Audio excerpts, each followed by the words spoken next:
तो चलिए हम लोग शुरुआत करते हैं। पहला क्वेश्चन आपका कौन से दर्पण से बोला गया है? तो अवतल दर्पण से बोला गया है। और अवतल दर्पण के बारे में क्वेश्चन पूछा गया है। एक्चुअली में क्वेश्चन आपसे पूछा क्या है? तो क्वेश्चन आपसे पूछा है दर्पण के द्वारा आवर्धन का वैल्यू क्या होगा, आवर्धन क्या होगा, ये आपसे पूछा गया है। एक बात बताइए मेरे भाई, कई बार क्या होता है ना, आपको थोड़ा स्मार्ट अप्रोच यहाँ पर लेकर के आना चाहिए। अगर हम आवर्धन की बात करते हैं, ये क्वेश्चन आपका तुरंत सॉल्व हो जाएगा। और आवर्धन को इंग्लिश में क्या बोलते हैं? तो इसको हम लोग मैग्निफिकेशन के नाम से हम लोग जानते हैं। ये बात आप सभी लोग जानते होंगे। और आवर्धन को किससे दिखाते हैं? तो एम से दिखाते हैं। आवर्धन का जो हमारा वैल्यू हो सकता है वो क्या क्या हो सकता है, उस बात को समझिएगा। अगर हम यहाँ पर एम की वैल्यू अगर हम मान लेते हैं कि हमारा पॉजिटिव होगा, तो आप समझ लेना मेरे भाई कि ऐसी परिस्थिति में सीधा इमेज बनता है। और सीधा प्रतिबिंब कैसा होगा? तो कहेंगे ये हमारा काल्पनिक होता है। ये बात भी आपको थोड़ा सा ध्यान रखना है। दूसरी बात है, एम की वैल्यू अगर मान लेते हैं, इसका मान अगर नेगेटिव मान अगर निकल करके आता है, तो याद रखना ये हमारा उल्टा प्रतिबिंब बनता है। और उल्टा कैसा होगा? तो हम लोग यहाँ पर वास्तविक के बारे में हम लोग सोचेंगे, ये वास्तविक प्रतिबिंब बनता है। इतना बात कम से कम आपको आना चाहिए पहले से। दूसरी बात है कि आवर्धन का फॉर्मूला पता होना चाहिए। आवर्धन का जो फॉर्मूला हमारा होता है वो कितना होता है? तो m equal to minus v upon में यू होता है। और हाइट ऑफ इमेज अपॉन में हाइट ऑफ क्या होगा? तो ऑब्जेक्ट होता है। हाइट के सेंस में ये होगा और हमारा दूरी के सेंस में ये होता है। तो आपको आवर्धन का फॉर्मूला भी पता होना चाहिए। इस तरीके से इतना बात तो आपको पहले से पता होना चाहिए। दूसरी बात, आपको ये भी कंसेप्ट पता होना चाहिए, आवर्धन की वैल्यू अगर कैलकुलेट करेंगे फॉर्मूला में, अगर पॉजिटिव मान आता है, अगर पॉजिटिव में मान आता है तो मतलब सीधा होगा और काल्पनिक होगा। अगर वही मान नेगेटिव में आता है तो उल्टा होगा और वास्तविक होगा। अब देखिए क्वेश्चन में आपको एक डेटा दे रखा है और उस डेटा के हिसाब से हम लोग चलेंगे। वास्तविक और प्रतिबिंब कह रहा है क्वेश्चन में। और जब क्वेश्चन हमारा वास्तविक प्रतिबिंब की तरफ जा रहा है तो हम लोग कहेंगे वास्तविक प्रतिबिंब कैसा होगा? तो उल्टा होता है। वास्तविक प्रतिबिंब कैसा होगा? तो उल्टा होगा। इसका मतलब ये श्योर हो गए कि आवर्धन की वैल्यू जो होगी नेगेटिव में आंसर आना चाहिए, नेगेटिव में आना चाहिए था। तो यहाँ तो सभी के सभी मान नेगेटिव है, ये भी नेगेटिव, ये भी नेगेटिव, ये भी नेगेटिव। अब क्या होगा? तो यहां से आपको थोड़ा सा दिमाग लगाना है, आप पुट करेंगे वैल्यू को। और क्वेश्चन में कहता है कि जब किसी वस्तु को अवतल दर्पण के सामने 20 सेंटीमीटर की दूरी पर रखते हैं, तो मेरे भाई ये लाइन आपको बोला है, तो दर्पण के वक्रता केंद्र पर ही इमेज बनता है। तो एक बात याद रखिएगा, जब अवतल दर्पण की बात आती है, हम किस दर्पण, क्वेश्चन में बताने के लिए इतना बता रहे हैं, नहीं तो हम सॉल्व करने के लिए तब तक में सॉल्व कर दिए रहते। अवतल दर्पण में ऐसा हमारा अवतल दर्पण होता है, एक साइड पेंटिंग होता है। पेंटिंग जब भी करेंगे तो राइट साइड पेंटिंग होगा, बीचों बीच जो लाइन पास करता है उसको हम लोग प्रधान अक्ष कहते हैं। प्रधान अक्ष हमेशा इस दर्पण पर 90 डिग्री पर होता है, ये बात भी याद रखना। इसलिए प्रधान अक्ष को हम लोग काल्पनिक रेखा के रूप में जानते हैं, प्रधान अक्ष को ही अभिलंब कहते हैं। क्योंकि यहाँ पर अगर कट कर रहा है तो हम लोग कहेंगे यहाँ पर हमारा पोल होगा, और यहाँ पर कहीं ना कहीं इसका सेंटर होगा, और सेंटर और पोल के बीच में क्या होता है? मुख्य फोकस होता है, और इधर इन्फिनिटी होगा। मेरे भाई इस बात को ध्यान रखना कि अवतल दर्पण छोटा बड़ा समान आकार का तीनों प्रतिबिंब बनाता है। तो कौन सा ऐसा जगह है जहां समान आकार का इमेज बनता है? अगर वस्तु को आप वक्रता केंद्र पर रखोगे तो प्रतिबिंब भी वक्रता केंद्र पर ही बनता है, और दोनों का जो हाइट होगा वो समान होगा। ये दोनों हाइट समान होता है। और आपसे ये बोला गया है कि दर्पण के वक्रता केंद्र पर इमेज बनता है, इसका मतलब यहां पर बन रहा है, तो हाइट ऑफ इमेज और हाइट ऑफ ऑब्जेक्ट हमारा आपस में क्या है? बराबर हो जाएगा। यानी कहने का मतलब यह है मेरे भाई कि अगर वस्तु की दूरी, अगर वस्तु को यहां रखेंगे तो प्रतिबिंब भी इतनी ही दूरी पर बनेगा। आप आवर्धन का फॉर्मूला यूज करेंगे माइनस भी अपॉन में यू वाला। अब माइनस तो फॉर्मूला का है, और चूंकि प्रतिबिंब हमारा उधर ही बन रहा है तो हम कहेंगे वास्तविक बन रहा है। वास्तविक बन रहा है तो कितने दूरी पर? कह रहा है कि वक्रता केंद्र पर प्रतिबिंब बन रहा है। इसका मतलब वस्तु की दूरी अगर 20 सेंटीमीटर है तो हमारा प्रतिबिंब का दूरी भी 20 सेंटीमीटर है। इसका मतलब ये हमारा उधर बन रहा है तो -20 लेंगे, और वस्तु की दूरी कितना? तो कहेंगे -20 हो जाएगा। तो यहां से मेरे भाई क्या हो जाएगा? तो कहेंगे हमारा ये -1 निकल करके आ जाएगा। और अगर आपके सामने में आवर्धन की वैल्यू -1 आती है तो इसका मतलब क्या होता है? इस बात को समझिएगा। आवर्धन की वैल्यू अगर -1 आई निकल करके, इसका मतलब ये नेगेटिव साइन जो बताता है ये हमारा उल्टा को बताता है, इस बात को ध्यान रखना। और यहां जो 1 आपको देख रखा है ये किसको बताता है? तो समान आकार का इमेज बनाता है। ये समान आकार का इमेज बनाता है, और यही वो जगह है जहां पर वस्तु को रखेंगे तो प्रतिबिंब भी उतना ही आकार का बनेगा, समान आकार का बनेगा। इसका मतलब उल्टा समान आकार का, और उल्टा प्रतिबिंब कैसा होता है? तो उल्टा जो होगा वो हमारा कैसा होगा? तो कहेंगे वास्तविक इमेज बनता है। तो बताइए मेरे भाई, इस क्वेश्चन की अगर आंसर करना होगा तो आवर्धन की वैल्यू क्या करोगे? तो ऑप्शन नंबर बी आप टिक आउट करोगे। ऑप्शन नंबर बी जो है आपका किसी भी सूरत में राइट आंसर हो जाएगा। और जो लोग मेरी थ्योरी की क्लासेस पढ़ रहे होंगे उनको शायद ये चीज समझ में आ गया होगा। नहीं, इसलिए आप इस बात को ध्यान रखना, क्वेश्चन बनाने का मेरा मेन मकसद यही होता है कि आप किसी भी तरीके से इस क्वेश्चन को समझ लीजिए। अगला क्वेश्चन कहता है कि गति के दूसरे नियम की बात करते हैं, और हम लोग जानते हैं न्यूटन गति का तीसरा नियम भी होता है, पहला नियम भी होता है। दूसरे नियम के अनुसार बोला गया है कि संवेग में परिवर्तन की दर जो है समानुपाती होती है। किसकी समानुपाती होता है? ऐसा क्वेश्चन कई बार एग्जाम में आते रहता है। तो आपको एक बात ध्यान रखना है, जब कभी भी गति के दूसरे संवेग में परिवर्तन की बात करता है और दूसरे नियम की बात करता है, तो न्यूटन गति के नियम आपको पता होंगे, न्यूटन लॉ ऑफ मोशन आपको पता होगा। तो मेरे भाई इस बात को ध्यान रखना, अगर न्यूटन गति के पहले नियम की बात करते हैं, न्यूटन अगर हम फर्स्ट लॉ की अगर बात करते हैं, तो न्यूटन फर्स्ट लॉ की अगर हम बात करते हैं, न्यूटन गति का जो पहला नियम है, ये इससे बल की परिभाषा के बारे में पता चलता है। इससे किसके बारे में पता चलता है? तो बल की परिभाषा के बारे में पता चलता है। और साथ ही साथ मेरे भाई आप ये भी कह सकते हैं, बल की परिभाषा के साथ साथ यहां से जड़त्व का कंसेप्ट भी मिलता है, यहां से जड़त्व का कंसेप्ट भी मिलता है। ये दो बात आपको एग्जाम में क्वेश्चन पूछता है। इसी तरीके से न्यूटन अगर सेकंड लॉ की अगर हम बात करते हैं, जिसके बारे में क्वेश्चन आपसे पूछा है, ये न्यूटन सेकंड लॉ की अगर हम बात करेंगे, तो मेरे भाई आप क्या कहोगे? न्यूटन गति का जो दूसरा नियम हमारा होता है, ये कहती है कि इससे बल के इक्वेशंस के बारे में पता चलता है, बल के समीकरण के बारे में पता चलता है, इससे बल के समीकरण के बारे में पता चलता है। इस बात को ध्यान रखना। और बल का समीकरण हमारा क्या होता है? F बराबर ma होता है। तो ये F बराबर ma कहां से आया था? इनका स्टेटमेंट होता है कि संवेग में परिवर्तन की जो दर होती है ना, वो हमारा किसके बराबर होगा? तो संवेग में परिवर्तन ही सिर्फ नहीं, संवेग में परिवर्तन की दर, संवेग में परिवर्तन की दर जो होती है, ये किसके बराबर होता है? बल के बराबर होता है। और ऐसी परिस्थिति में आप क्या कहते हैं? ऐसी परिस्थिति में आप कहते हैं संवेग में परिवर्तन मतलब डीपी, और दर मतलब समय से आप डिवाइड कर रहे हैं, तो यहां डीपी अपॉन में dt, जो कि हमारा f के बराबर होता है। और जब इसी को तोड़ते हैं तो फाइनली यहीं से हमारा f बराबर ma निकल करके आता है। तो न्यूटन गति के दूसरे नियम से बल का समीकरण के बारे में पता चलता है। और बल का समीकरण के बारे में कैसे पता चलता है? तो संवेग में परिवर्तन की दर बल के बराबर होता है। तो आपसे क्वेश्चन में बोला है संवेग में परिवर्तन नहीं पूछा, आपसे संवेग में परिवर्तन की दर भी लगा हुआ है। इसका मतलब क्या हो गया? तो कहेंगे संवेग में परिवर्तन को डीपी लिखते हैं, चूंकि पी संवेग है, तो संवेग में परिवर्तन को डीपी, और दर बोल दिया मतलब समय से डिवाइड करेंगे, ये किसके तो बराबर होगा? तो बल के समानुपाती होगा। यानी मेरे भाई इस क्वेश्चन के अगर आंसर करने के लिए जाओगे तो ऑप्शन नंबर आपका सी राइट हो जाएगा, इसमें कोई शक नहीं है। और न्यूटन थर्ड लॉ तो आप जानते ही हैं, एक्शन रिएक्शन सबको पता ही होगा। इसमें एक और क्वेश्चन मेरे भाई पूछता है, उसको आप ध्यान रखना। अगर आपसे सिर्फ सिंपल पूछता संवेग में परिवर्तन जो होता है वो किसके बराबर होता है, तो संवेग में परिवर्तन जो हमारा होता है ये किसके? तो आवेग के बराबर होता है।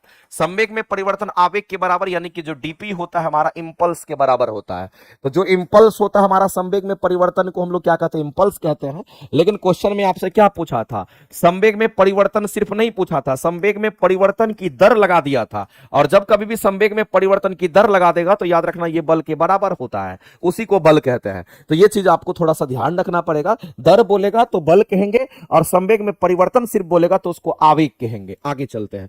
साबुन के पतले झाग चमकदार होते हैं। जैसे कि आप देखते होंगे बचपन में, आप साबुन का जो झाग होता है, जो कपड़ा उपड़ा धुलाई करते होंगे रिन वगैरह साबुन से, देखते होंगे गुब्बारा जैसा वहां पर क्या निकलता? बबल्स निकलता, और वो चमकीला होता है। जैसे ही प्रकाश उस पर पड़ती है, सूरज की प्रकाश पड़ती है, तो वो चमकीला दिखाई देता है। तो ये प्रकाश के व्यतिकरण के कारण ऐसा होता है, इंटरफेरेंस के फेनोमेना के कारण ऐसा होता है।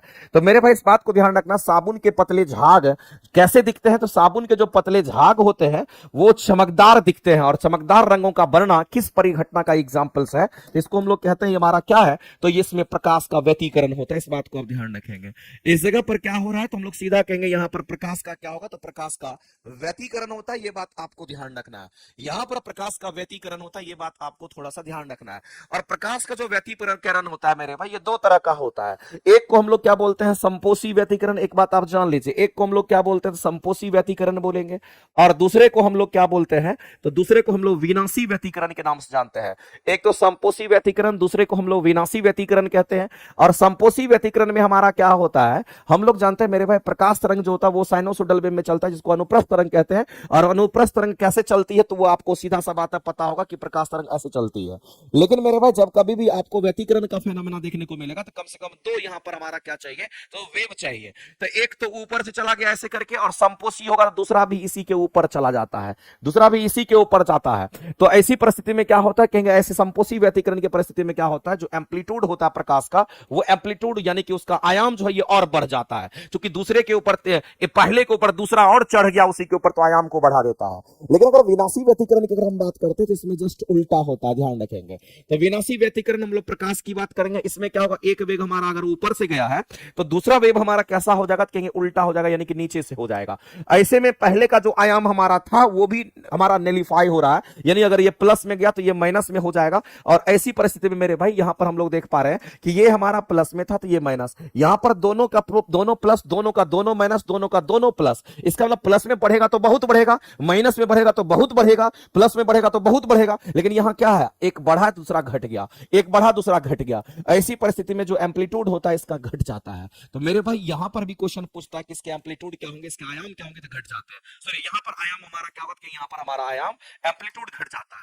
तो प्रकाश के व्यतिकरण के कारण ही ये क्या होती है, घटनाएं दिखती है। और एक बात याद रखना, जो सोप बबल्स हमारा, वैसे इस क्वेश्चन के आंसर अगर करेंगे तो व्यतिकरण वाला राइट आंसर करेंगे, इसका मतलब मल्टीपल रिफ्लेक्शन के साथ साथ हमारा क्या होता है, इंटरफेरेंस की भी घटना घटती है। तो जो सोप बबल्स होता है वो आपको चमकीला दिखाई देता है, ध्यान रखेंगे। लेकिन एक बात आप जान लीजिए मेरे भाई कि जब कभी भी हम लोग यहां पर बात करते हैं, यहां पर के साबुन की बुलबुला की अगर बात करते हैं, तो मैं आपको बता देना चाहता हूं, ये जो साबुन का बुलबुला होता है इसमें कितने लेयर होते हैं। तो आपको ध्यान रखना है, साबुन का जो बुलबुला, जो सोप बबल्स हमारा होता है, इसमें 2 लेयर होता है। इस बात को आप हमेशा के लिए ध्यान रखना। अगर पानी का बुलबुला बोलेगा उसमें कितना लेयर होता है, तो आपको याद रखना, अगर यही चीज पानी का अगर बुलबुला अगर बोल देता है तो आपको ध्यान रखना कि पानी का बुलबुला में कैसा लेयर होगा, तो इसमें सिंगल लेयर होता है, इसमें सिंगल लेयर होता है। ये दोनों बात आपको ध्यान रखना चाहिए, ठीक है। तो मेरे भाई जब कभी भी क्वेश्चन आपके सामने आता है कि साबुन का बुलबुला आपने उड़ाया होगा बचपन में, जब साबुन से कपड़ा धोते होंगे तो वो बबल्स के रूप में आप फूंक करके उड़ाते होंगे, तो वो आपको प्रकाश की रोशनी में आपको चमकीला दिखाई देता है। तो वह किस परिघटना के कारण, तो मल्टीपल रिफ्लेक्शन तो होगा ही होगा, साथ साथ इंटरफेरेंस भी हमारा हो जाता है, इसलिए ऐसा हम लोगों को दिखता है। ये बात आपको ध्यान रखना। मेरे भाई डिस्पर्सन हमारा नहीं होगा, क्योंकि साबुन की बूंद में डिस्पर्सन हो, सॉरी पानी की बूंद में डिस्पर्सन होता है, ना कि बुलबुला में डिस्पर्सन। बुलबुला का मतलब अंदर में खाली होगा, बूंद का मतलब पूरा भरा हुआ होगा, इसलिए डिस्पर्सन की घटना तो मेरे भाई कहीं भी हमारा नहीं हो सकता है। चलिए पॉसिबिलिटी नहीं, आंसर करेंगे एक करेक्ट हो जाएगा। नेक्स्ट, वायुमंडल हमारे ऊपर बहुत अधिक दाब डालता है। मेरे भाई एक बात बताइए, वायुमंडल हमारे ऊपर बहुत अधिक दाब डालता है, और वायुमंडल ये दाब कितना होगा एक एक बच्चे को पता होगा। और वायुमंडलीय दाब को अगर मापना होगा तो कैसे माप लेंगे, ये सारी बात आपको कम से कम पता होना चाहिए। लेकिन यहां पर बोला है कि चलो वायुमंडलीय दाब हमारा बहुत अधिक दाब डालता है, फिर भी यहां पर क्वेश्चन में पूछा गया है, फिर भी हम यहां पर इसका अनुभव नहीं करते हैं कि हमारे शरीर के ऊपर कोई दाब डाल रहा है। एक बात बताइए मेरे भाई, अगर मान लेते हम आपसे जानना चाहते हैं वायुमंडलीय दाब के बारे में, एक एक बच्चे को पता होगा, नहीं पता होने का कोई रीजन ही नहीं है। अगर हम वायुमंडलीय दाब की बात करते हैं, इसको हम लोग एटमॉस्फेरिक प्रेशर के नाम से जानते हैं।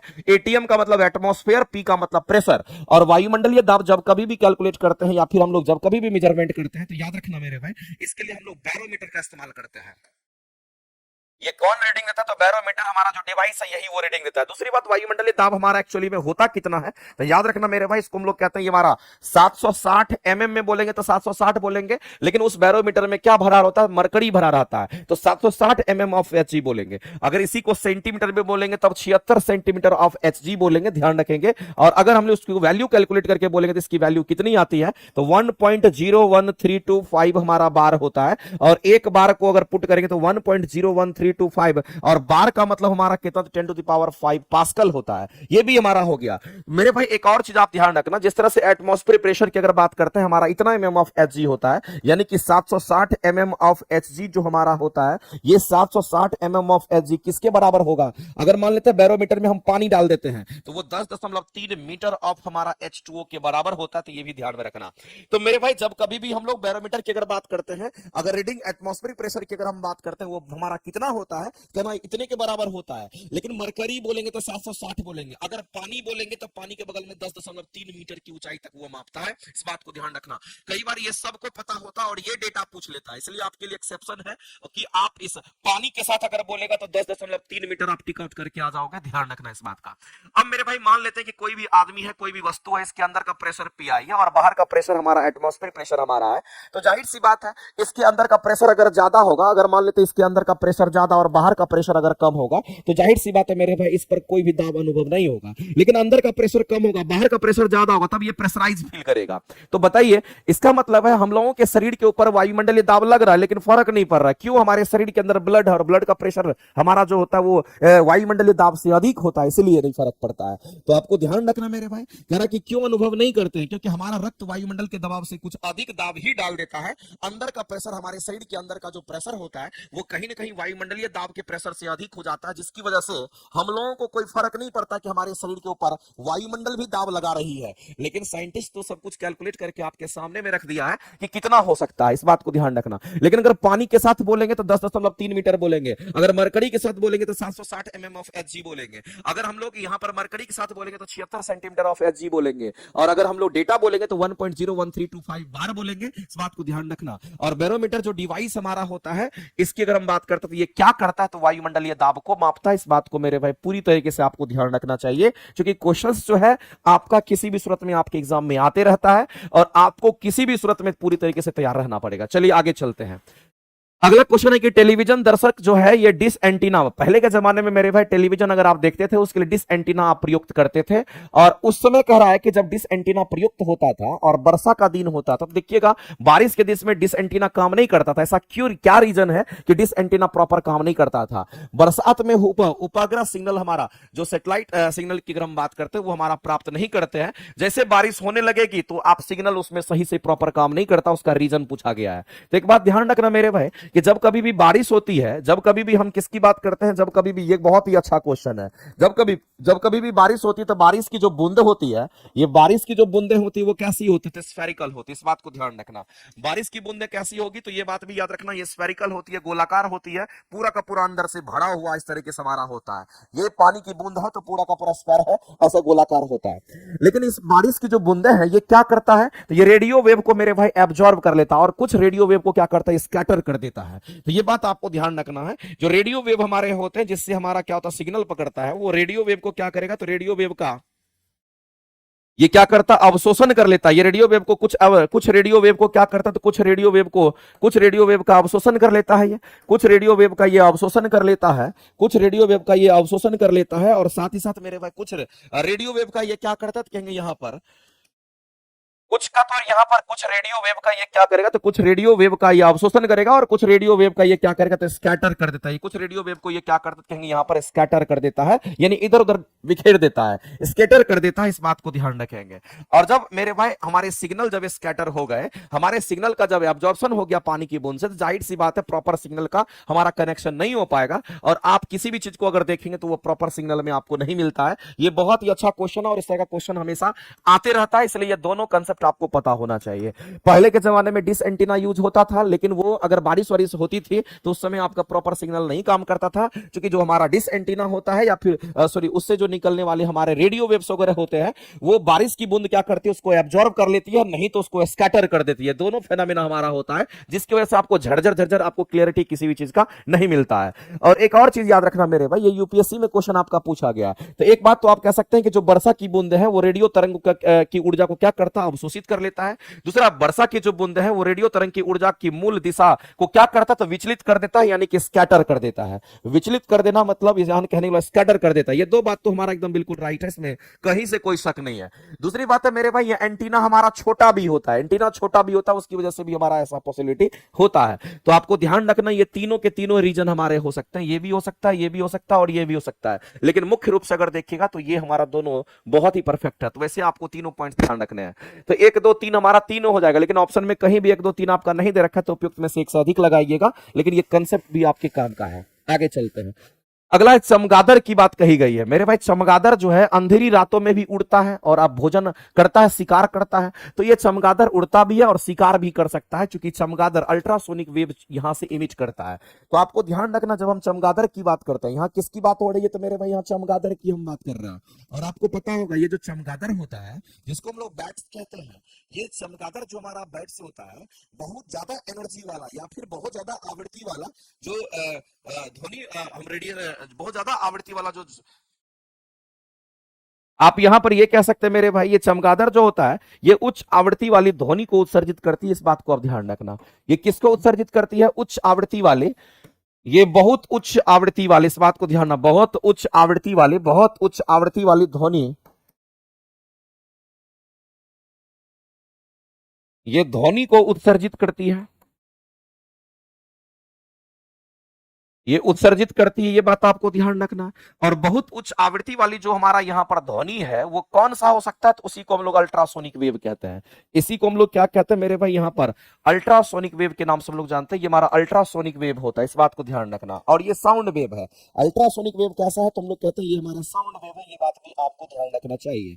ये हमारा तभी चलता है मेरे भाई जब मीडियम्स होता है। हमारे वायुमंडल में भी हमारा गैसियस मीडियम होता है, इसलिए साउंड ट्रेवल कर जाती है। तो ये अल्ट्रासोनिक वेव हमारा छोड़ता है, जिसकी फ्रीक्वेंसी मेरे भाई, अगर आप इसकी फ्रीक्वेंसी की अगर बात करोगे तो इसकी फ्रीक्वेंसी 20,000 हर्ट्ज से भी ज्यादा होता है। यानी कि 20 किलो हर्ट्ज से भी हमारा क्या होगा कि हमारा ज्यादा होता है इसकी फ्रीक्वेंसी, आप ये समझ सकते हैं। तो अगर इसकी फ्रीक्वेंसी इतनी ज्यादा है तो इसी फ्रीक्वेंसी से जब फ्रीक्वेंसी जब छोड़ता है तो आगे दूर दूर तक ये पता लगा लेता है कि कहां क्या होने वाला है। इसलिए मेरे भाई ये अपना शिकार भी कर लेता है, और साथ ही साथ आप ये कह सकते हैं जो बैट्स है, जो चमगादड़ है, ये अंधेरी रातों में भी आसानी से ये उड़ लेता है। किसी भी ऑब्स्टिकल से जब हमारा ये वेव टकराता है तो टकराने के बाद इसके पास स्वयं आता है और इसको पता चल जाता है आगे में कहीं ना कहीं कोई ऑब्स्टिकल से, तो ये रास्ता बदल लेता है। इस बात को ध्यान रखना। तो चमगादड़ के अंदर हमारा ऐसा होता है, ये चीज हम लोग जानते हैं। बैट्स की हम बात करेंगे तो इसमें ऐसी पॉसिबिलिटी होती है, ये बात आपको ध्यान रखना है। तो मेरे भाई इसमें से क्या होगा बताइए, तो उनकी आंखों के तारे बड़े होते हैं, जो कि बिल्कुल निहायत गलत है मेरे भाई, ये तो पूरी तरीके से हमारा गलत है। उनकी रात्रि दृष्टि बहुत अच्छी होती है, जो कि बिल्कुल गलत है। ये पराध्वनि कहने वाला अल्ट्रासोनिक वेव की बात करते निकालते हैं और उन्हीं के द्वारा ये निर्देशित होता है। यानी इस क्वेश्चन का आंसर करेंगे तो सी हमारा राइट हो जाएगा। एक बात याद रखना मेरे भाई, आपने नाम सुना होगा उल्लू का, जिसको हम लोग औल बोलते हैं, जिसको हम लोग औल कहते हैं, जिसको हम लोग यहाँ पर उल्लू के नाम से हम लोग जानते हैं। ये उल्लू जो होता है, आप देखिए इसको रात में भी दिखाई देता है, इसको रात में भी दिखाई, इसको रात में दिखाई देता है, इसको रात में दिखाई देता है, इसको रात में दिखाई, उल्लू कब उल्लू को दिखाई रात में भी देता है। रात में दिखाई देने का अगर कारण अगर आपसे कोई पूछता है तो आप कारण क्या कहोगे, सर इसमें रेड सेल की संख्या, इसकी आंखों में रेड सेल की संख्या अधिक होती है, रेड सेल की जो संख्या होती है वो अधिक होती है, रेड सेल की संख्या जो होती है वो अधिक होती है, इसलिए आसानी से रात में भी देख पाता है। इस बात को ध्यान रखेंगे। चलिए आगे चलते हैं। घर की सुरक्षित विद्युत सप्लाई के लिए उपयोग में लाई जाने वाले फ्यूज तार से बनी हुई धातु की बनी हुई जो होती है उसको क्या कहते हैं। एक बात आप जान लीजिए, फ्यूज वायर की अगर हम बात करते हैं तो ये पतली सी वायर होती है और ये सुरक्षा के रूप में इस्तेमाल होता है। आप सभी को पता होगा, किसी को ऐसा नहीं कि नहीं पता होगा, कितनी बार आप पढ़ चुके हैं। तो फ्यूज वायर हमारा क्या है, तो ये सुरक्षा का उपकरण मुख्य रूप से हमारा माना जाता है। इसको हम लोग सुरक्षा का उपकरण कहते हैं, ये एक एक बच्चे कहेंगे इसको। लेकिन ये पतली सी वायर होती है। कैसी वायर होती है तो याद रखना मेरे भाई, ये पतली सी तार होती है, पतली सी वायर होती है, पतली सी तार होती है, जिसको हम लोग फ्यूज वायर कहते हैं। दूसरी बात, जो फ्यूज वायर होता है ये किसका बना होता है, कहेंगे हमारा लेड और टीन के मिश्र धातु का बना होता है। इसमें लेड होता है और साथ साथ टीन की मिश्र धातु की बनी होती है। ये बात आपको ध्यान रखना है। अगर मेरे भाई इसमें टीन आप मिला रहे हैं तो टीन की मात्रा ज्यादा होती है और ये लगभग 63% हमारा होता है, और लेड की मात्रा जो बचा हुआ रह गया उसको हम लोग कहते हैं, और ये 37% होता है। अगर टीन की मात्रा ज्यादा मिला देते हैं तो ये क्या करता है, फ्यूज जो वायर होता है उसकी वायर के गलनांक को कम कर देता है। अगर इसकी मात्रा अगर ज्यादा है मेरे भाई, इसकी मात्रा अगर ज्यादा है, अगर इसकी मात्रा ज्यादा है तो ये क्या करता है, ज्यादा मात्रा होने के बाद कारण इसका गलनांक को कम कर देता है। ये गलनांक को क्या करता है, कहेंगे गलनांक को ये कम कर देता है। ये बात भी आपको किसी भी सूरत में याद रखना चाहिए। इसीलिए हम लोग यूज करते हैं, ताकि फ्यूज वायर में पहले ही हम पतला सा वायर हम यूज कर रहे हैं, और फ्यूज वायर का जो पतला सा वायर है मेरे भाई, हम कहेंगे वो तुरंत गल जाएगा हमारा, क्योंकि उसके अंदर हमारा क्या मिला हुआ था, टीन मिला हुआ रहता है, इसीलिए। और दूसरी बात, जो फ्यूज वायर हमारा होता है, जब इससे करंट हमारा पास करता है, जैसे ही करंट पास करेगा तो वो गर्म हो जाएगा, गर्म होकर के पिघल जाता है। इसलिए हम कहते हैं ये हमारा विद्युत धारा के उष्मीय प्रभाव पे काम करता है। ये किस पर काम करता है तो आपको ध्यान देना है, ये विद्युत धारा के उष्मीय प्रभाव पर हमारा काम करता है। ये चीज आपको ध्यान रखना है, ये विद्युत धारा के उष्मीय प्रभाव पे काम करता है। ये बात आपको ध्यान रखना है। अब मेरे भाई इस बात को ध्यान रखना, कितने बच्चे को ये लगता है कि सर ये पतली सी वायर होती है, ये पतली सी तार की बनी होती है, और पतली सी जो तार होती है वो मिश्र धातु होती है। बहुत बच्चे को ये लगता है कि मोटा तार होगा ना तो उसका रेजिस्टेंस बहुत अधिक होगा। ऐसा नहीं होता है मेरे भाई। तार की बात करते हैं, तार हमारा क्या है तो पदार्थ की प्रकृति पर निर्भर करता है। अगर ये पतली सी तार है तो मेल्टिंग पॉइंट तो मेरे भाई सभी मटेरियल का अलग अलग होता है। जैसे मान लेते हैं हमारे पास लेड और टीन का मिश्र धातु है, तो लेड और टीन से मिश्र धातु से बने हुए, चाहे वो मोटा रहे कि चाहे पतला रहे, फर्क नहीं पड़ता, उसका मेल्टिंग पॉइंट अगर जितना है उतना ही रहेगा। इस बात को ध्यान रखना। तो यहां पर हम लोग जैसे ही घर में फ्यूज का तार यूज करते हैं, जिस धातु की बनी होती है उस धातु का गलनांक क्या होना चाहिए मेरे भाई, तो कम होना चाहिए, ताकि अगर जैसे ही ज्यादा हैवी करंट पास करता है तो वो गर्म होकर के पिघल जाए, और पहले ही गर्म होकर के पिघल होकर के टूट जाए तो हमारा जो सप्लाई है उसको क्या करे तो रोक दे, यानी कि हमारा ओपन सर्किट हमारा बना दे और आगे करंट हमारा जा ही नहीं पाए। इस बात को ध्यान रखना। और दूसरी बात आज के डेट में तो आप देखते होंगे हमारा एमसीबी का इस्तेमाल ज्यादातर होता है और जिसको मिनिएचर सर्किट ब्रेकर कहते हैं, और ये विद्युत धारा के चुंबकीय प्रभाव पे काम करता है। इस बात को ध्यान रखना। ये किस पर? तो विद्युत धारा के, ये उष्मीय प्रभाव नहीं बोलेंगे, विद्युत धारा के चुंबकीय प्रभाव पर काम करता है, चुंबकीय प्रभाव पर काम करता है। इस बात को ध्यान रखना, कई बार क्वेश्चन पूछा गया है, तो इसको आप ध्यान रखेंगे। तो मेरे भाई हम कह सकते हैं इसका गलनांक कम होता है लेकिन उसका प्रतिरोध उच्च होता है। किसका प्रतिरोध उच्च होगा? तो मेरे भाई प्रतिरोध उच्च होता है। तो ये गलनांक ज्यादा नहीं होगा, प्रतिरोध लेकिन इसका उच्च होता है। इसमें दो दो स्टेटमेंट हमारा सही है, पहला भी सही है, ऑप्शन सी भी सही है। और जब पहला और ऑप्शन सी हमारा सही होगा तो इस क्वेश्चन के आंसर क्या करेंगे, एक बार जल्दी से मेरे भाई सभी लोग फटाफट करके बता दीजिए। तो आप कहेंगे सर इस क्वेश्चन के आंसर जो होंगे हमारा ऑप्शन नंबर किसके साथ जाएंगे? तो ऑप्शन नंबर डी के साथ जाएंगे, क्योंकि दो दो स्टेटमेंट हमारा सही हो गया। उच्च प्रतिरोध का तो तार होता ही है, साथ ही साथ मेरे भाई उसका गलनांक कम होता है। इस बात को ध्यान रखना। तो इसका गलनांक तो हमारा कम होता है, गलनांक कम होता है, और इस तार का प्रतिरोध कैसा होगा? तो अधिक होता है। ये दो स्टेटमेंट आपको ध्यान रखना है। एकदम आसान सा बात है, आसानी से डी आंसर आप कर सकते हैं। नेक्स्ट, अगला अर्धचालक के बारे में मैंने आपको बोला है, और मेरे भाई इसमें दो तरह से बीपीएससी क्वेश्चन पूछती है, और आप तैयार रहिए। जब कभी भी क्वेश्चन आपके सामने में अर्धचालक बोल देता है, आप पूरी तरीके से तैयार रहिए। देखिए कोई कैसे काम होता है। अर्धचालक को हम लोग यहां सेमीकंडक्टर कहते हैं। कई बार क्वेश्चन में अर्धचालक बोलेगा, कई बार क्वेश्चन में आपको यहां पर कुचालक बोलेगा। इस बात को आप ध्यान रखना। मेरे भाई कुचालक को इंग्लिश में हम लोग इंसुलेटर के नाम से हम लोग जानते हैं। कुचालक को इंसुलेटर कहते हैं और अर्धचालक को हम लोग सेमीकंडक्टर कहते हैं। इसको हम लोग सेमीकंडक्टर के नाम से हम लोग जानते हैं। ये बात आपको ध्यान रखना। तो जब कभी भी क्वेश्चन आपको अर्धचालक और कुचालक की बात करते हैं, दोनों के लिए सेम आंसर करना है, इसलिए कुछ अलग नहीं है। लेकिन चालक के केस में हमारा अलग हो जाता है। तो मेरे भाई जब कभी भी अर्धचालक की हम बात करते हैं तो रेजिस्टेंस का टोटल फॉर्मूला होता है आर टोटल इक्वल टू हमारा ओरिजिनल रेजिस्टेंस 1 प्लस में अल्फा इंटू टी होता है। मैंने कई बार बोला है। तो जो रेजिस्टेंस का फॉर्मूला होगा वही रेसिस्टिविटी का फॉर्मूला होता है। दोनों के केस में हमारा सेम होगा, लेकिन यहां पर प्लस अल्फा नहीं लेंगे, क्योंकि अर्धचालक और कुचालक के लिए हमारा माइनस अल्फा होता है। नेगेटिव में हमारा थर्मल एक्सपेंशन होता है। मेरे भाई कई बार यह भी पूछा जाता है, बताइए इसके लिए प्रसार गुणांक की वैल्यू क्या होती है? तो इन दोनों के लिए प्रसार गुणांक की जो वैल्यू होती है वो नेगेटिव में होता है। इसके लिए प्रसार गुणांक की जो वैल्यू होता है, जिसको आप अल्फा कहते हैं, वो आपका नेगेटिव में होता है। ये चीज आपको ध्यान रखना है। इसीलिए हम लोग यहां पर माइनस अल्फा की साइन हम लोगों ने चूज किया है। ये नेगेटिव होता है, इस बात को ध्यान रखना। अब आप क्वेश्चन पर आते हैं तो वो क्वेश्चन कैसे बनता है। मान लेते हैं कि तापमान को बढ़ाने, चूंकि गर्म करने की बात कर रहा है, यहाँ पर गर्म करने की बात कर रहा है, तो पूछ रहा है कि प्रतिरोध पर क्या होगा। तो मेरे अर्धचालक का प्रतिरोध के बारे में पूछ रहा है कि गर्म करने पर क्या होगा। जैसे ही आप गर्म करोगे मेरे भाई, तो नेगेटिव चीज बढ़ेगा, और किसी भी चीज में नेगेटिव चीज बढ़ता है तो उसका मान घट जाता है। इसका मतलब रेजिस्टेंस उसका घट जाएगा। तो गर्म करने पर मेरे भाई चालक सॉरी कुचालक बोले या अर्धचालक बोले, दोनों केस में तापमान अगर बढ़ेगा तो टोटल मान घट जाएगा। और इस परिस्थिति में इस क्वेश्चन का अगर आंसर करोगे तो आप आंसर नंबर बी करोगे करेक्ट। लेकिन यहीं पर क्वेश्चन अगर आपसे चालक की अगर पूछ देता है, जिसको हम लोग कंडक्टर कहते हैं, याद रखना, चालक या नहीं बोले तो कंडक्टर हम लोग कहेंगे। और कंडक्टर की अगर हम बात करते हैं, इसके लिए जो फॉर्मूला होगा या फिर इसके लिए जो प्रसार गुणांक की वैल्यू होती है वो भी याद रखिएगा। इसका अगर प्रसार गुणांक की अगर हम बात करते हैं, इसका प्रसार गुणांक जिसको अल्फा से हम दिखाते हैं, ये मान ऑलवेज पॉजिटिव होता है, ध्यान रखेंगे। और यहां पर टोटल रेजिस्टेंस की जो वैल्यू होगी वो आर नॉट 1 प्लस में हमारा क्या होगा? तो अल्फा इंटू टी हमारा हो जाता है। तो मेरे भाई यहां पर प्लस क्यों आया, समझ में आ रहा है? यहां पर प्लस होता है। इसके लिए माइनस क्यों आ रहा है? तो क्योंकि यहां माइनस इसलिए आ रहा है क्योंकि इसकी वैल्यू वहां नेगेटिव होती है। कई बार वो भी क्वेश्चन आपका पूछता है। तो तैयार तो आपको पूरी तरीके से रहना। आप कह रहे हैं मान लेते चालक के तापमान को बढ़ाएंगे, तो किसी भी चीज में अगर मेरे भाई प्लस के साथ अगर वो जुड़ रहा है, वो बढ़ रहा है, तो टोटल मान तो ऑलवेज बढ़ जाएगा।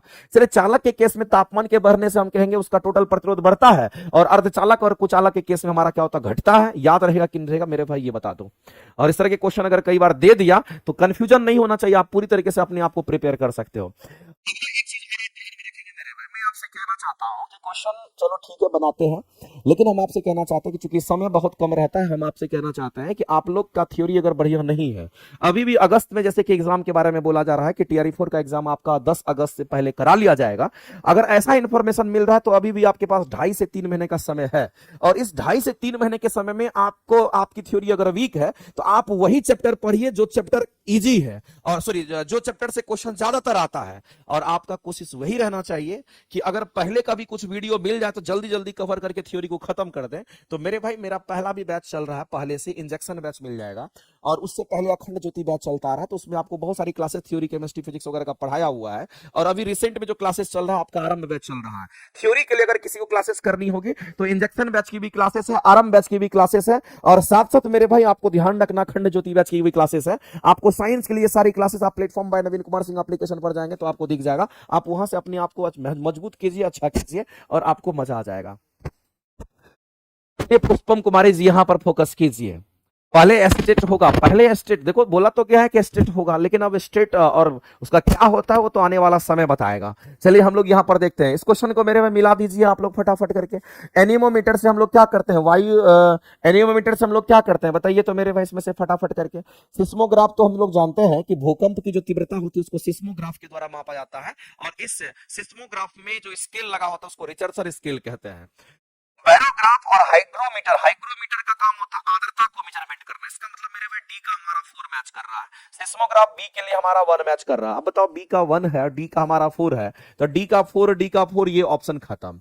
डी का 4, डी का 4 ये ऑप्शन खत्म। बी का हमारा 1 है तो बी का हमारा 1 है, यहाँ बी का 2 है तो ये भी ऑप्शन खत्म। आंसर हमारे क्या होंगे, ऑप्शन नंबर बी करेक्ट हो जाएगा। आप मिलाते रहिए बैठ करके, आगे चलते हैं।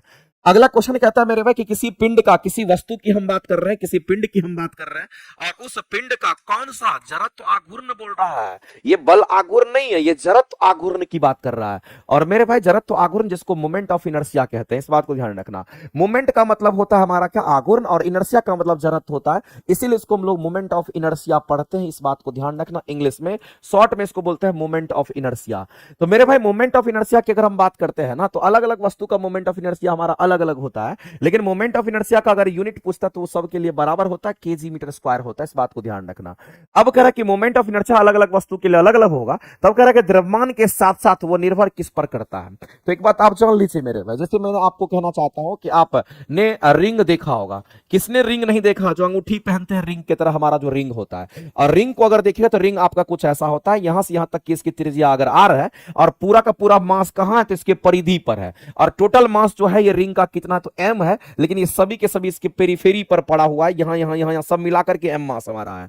तब मेरे भाई अगर इसके सेंटर के अबाउट अगर मोमेंट ऑफ, चूंकि मोमेंट ऑफ इनर्शिया को आई से दिखाते हैं, मोमेंट ऑफ इनर्शिया को किससे दिखाते हैं मेरे भाई, तो आई से सूचित करते हैं। तो मोमेंट ऑफ इनर्शिया सेंटर के अबाउट कितना होता है, तो याद रखना इसके लिए फॉर्मूला होता है एम आर स्क्वायर। इसका मतलब इसमें दो चीज छुपा हुआ है, और किसी का भी मोमेंट ऑफ इनर्शिया आएगा ना तो उसमें ये दोनों चीज आपका आता है मेरे भाई। जब मोमेंट ऑफ इनर्शिया में एक बात आपको पता चल गया कि हमारा द्रव्यमान पर निर्भर करता है, दूसरी बात आपको ध्यान रखना चाहिए, इसे मान लेते हैं यहां से यहां तक की दूरी पर भी निर्भर करता है, यानी कि हर एक जगह मास है मेरे भाई, हर एक जगह के लिए आर बराबर है, तभी तो एम आर स्क्वायर कहती है।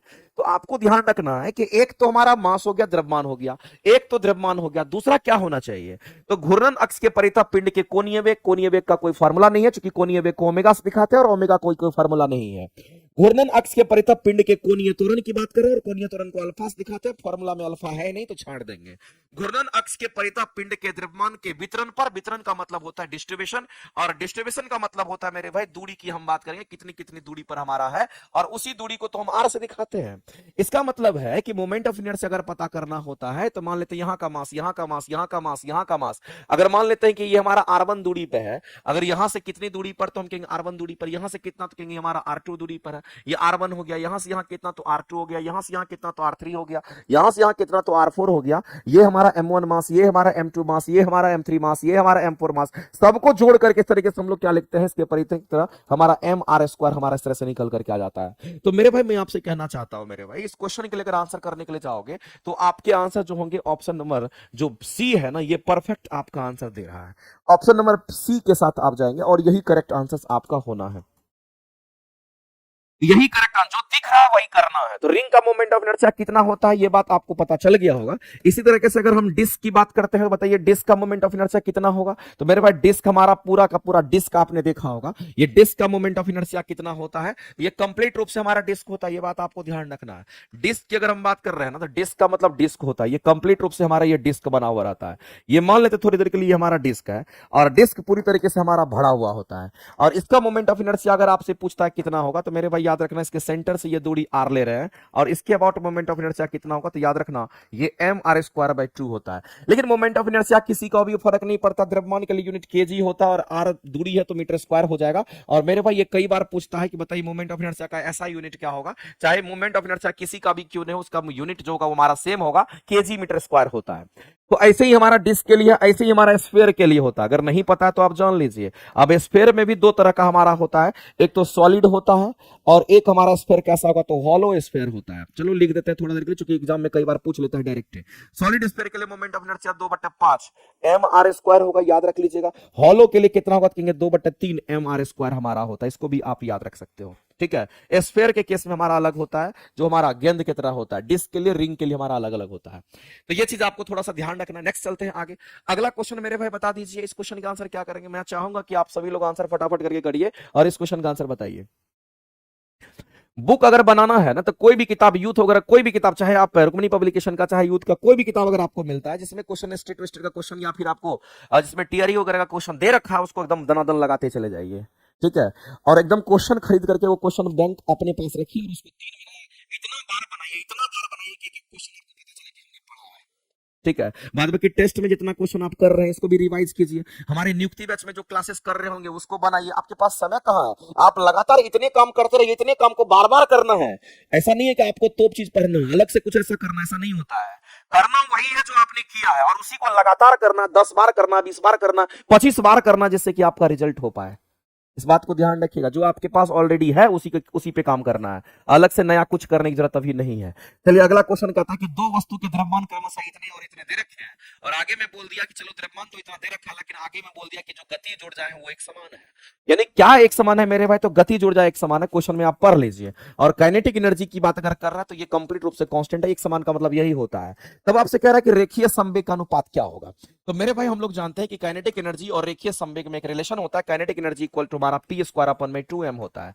जहां पर मेरे भाई हम सीधा कह सकते हैं कि अगर हम लोग देखें तो यहां पर इस फॉर्मूला, ये तो फॉर्मूला होता है हमारा, और काइनेटिक एनर्जी और गति जोड़ जाओ और हमारा संवेग में ये संबंध होता है, उसी का ये फॉर्मूला है। Kinetic energy equal to p square upon में 2m, और पी जो होता है वो हमारा संवेग का स्क्वायर, यहां पर पी स्क्वायर दे रखा है, m द्रव्यमान है। तो इसको तो क्वेश्चन को कांस्टेंट बोल दिया है, तो अब यहाँ पर वेरिएबल क्या होगा, पी और एम वेरिएबल होगा। तो जाहिर सी बात है, क्या इसको हम लोग लिख सकते हैं ऐसा कि पी स्क्वायर जो हमारा होगा ये डायरेक्टली प्रोपोर्शनल हमारा एम का हो जाएगा, क्योंकि ये जो कांस्टेंट होगा उसको इक्वल टू में डाल देंगे तो समानुपाती आ जाएगा। क्या इसको हम लोग ऐसा लिख सकते हैं, पी समानुपाती अंडर रूट में एम का। अगर स्क्वायर हटाएंगे तो रूट लगाना पड़ेगा, स्क्वायर हटाएंगे तो यहाँ पर रूट हमारा लग जाएगा। और ऐसी परिस्थिति मेरे पास संवेग का अगर अनुपात पूछा है, इसका मतलब P1 अनुपात में P2 पूछा है, तो आपको लिखना पड़ेगा। इसको ऐसे सॉल्व कर सकते हैं, कोई दिक्कत नहीं है।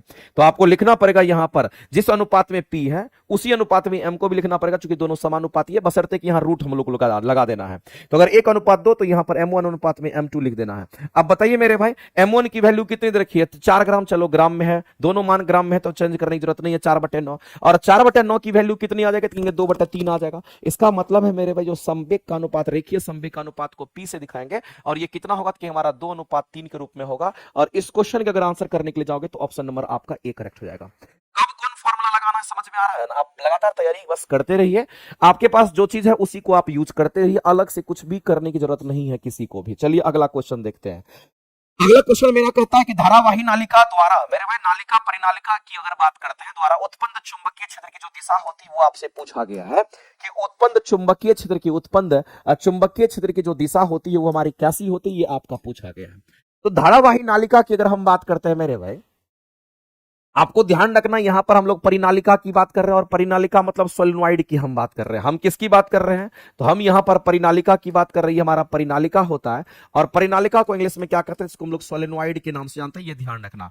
और जो कॉइल होता है ना उसी को परिनालिका कहते हैं, इस बात को ध्यान रखना।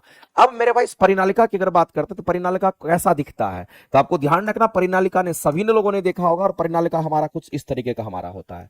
और इस परिनालिका के, मान लेते हैं थोड़ा देर के लिए मेरे भाई समझना, कि परिनालिका के अंदर अगर देखिएगा तो हमारा जो मैग्नेटिक फील्ड होता है वो एक दूसरे के पैरेलल होता है, यानी कि यूनिफॉर्म होता है।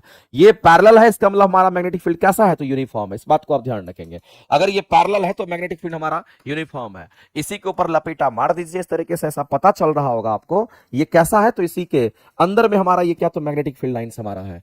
तो मेरे भाई इस बात को आप ध्यान रखना, सिंपल सा फंडा हमारा है कि अगर हम सोलेनॉइड की बात करते हैं तो हमारा सोलेनॉइड ऐसा होता है, ये सोलेनॉइड ऐसा होता है। ये इसके अंदर जो चुंबकीय क्षेत्र की हम बात करते हैं, इसके अंदर जो मैग्नेटिक फील्ड की हम बात करते हैं वो कैसी होती है, तो सीधी रेखा में होती है। तो ये किसको दिखाता है, तो मैग्नेटिक फील्ड को दिखाता है। तो ये बी जो है ये हमारा क्या कहेंगे, इसके अंदर जो बी हमारा है ये क्या कहेंगे, इसको हम लोग यहाँ पर मैग्नेटिक फील्ड के नाम से जानते हैं, और ये हमारा मैग्नेटिक फील्ड हमारा होता है।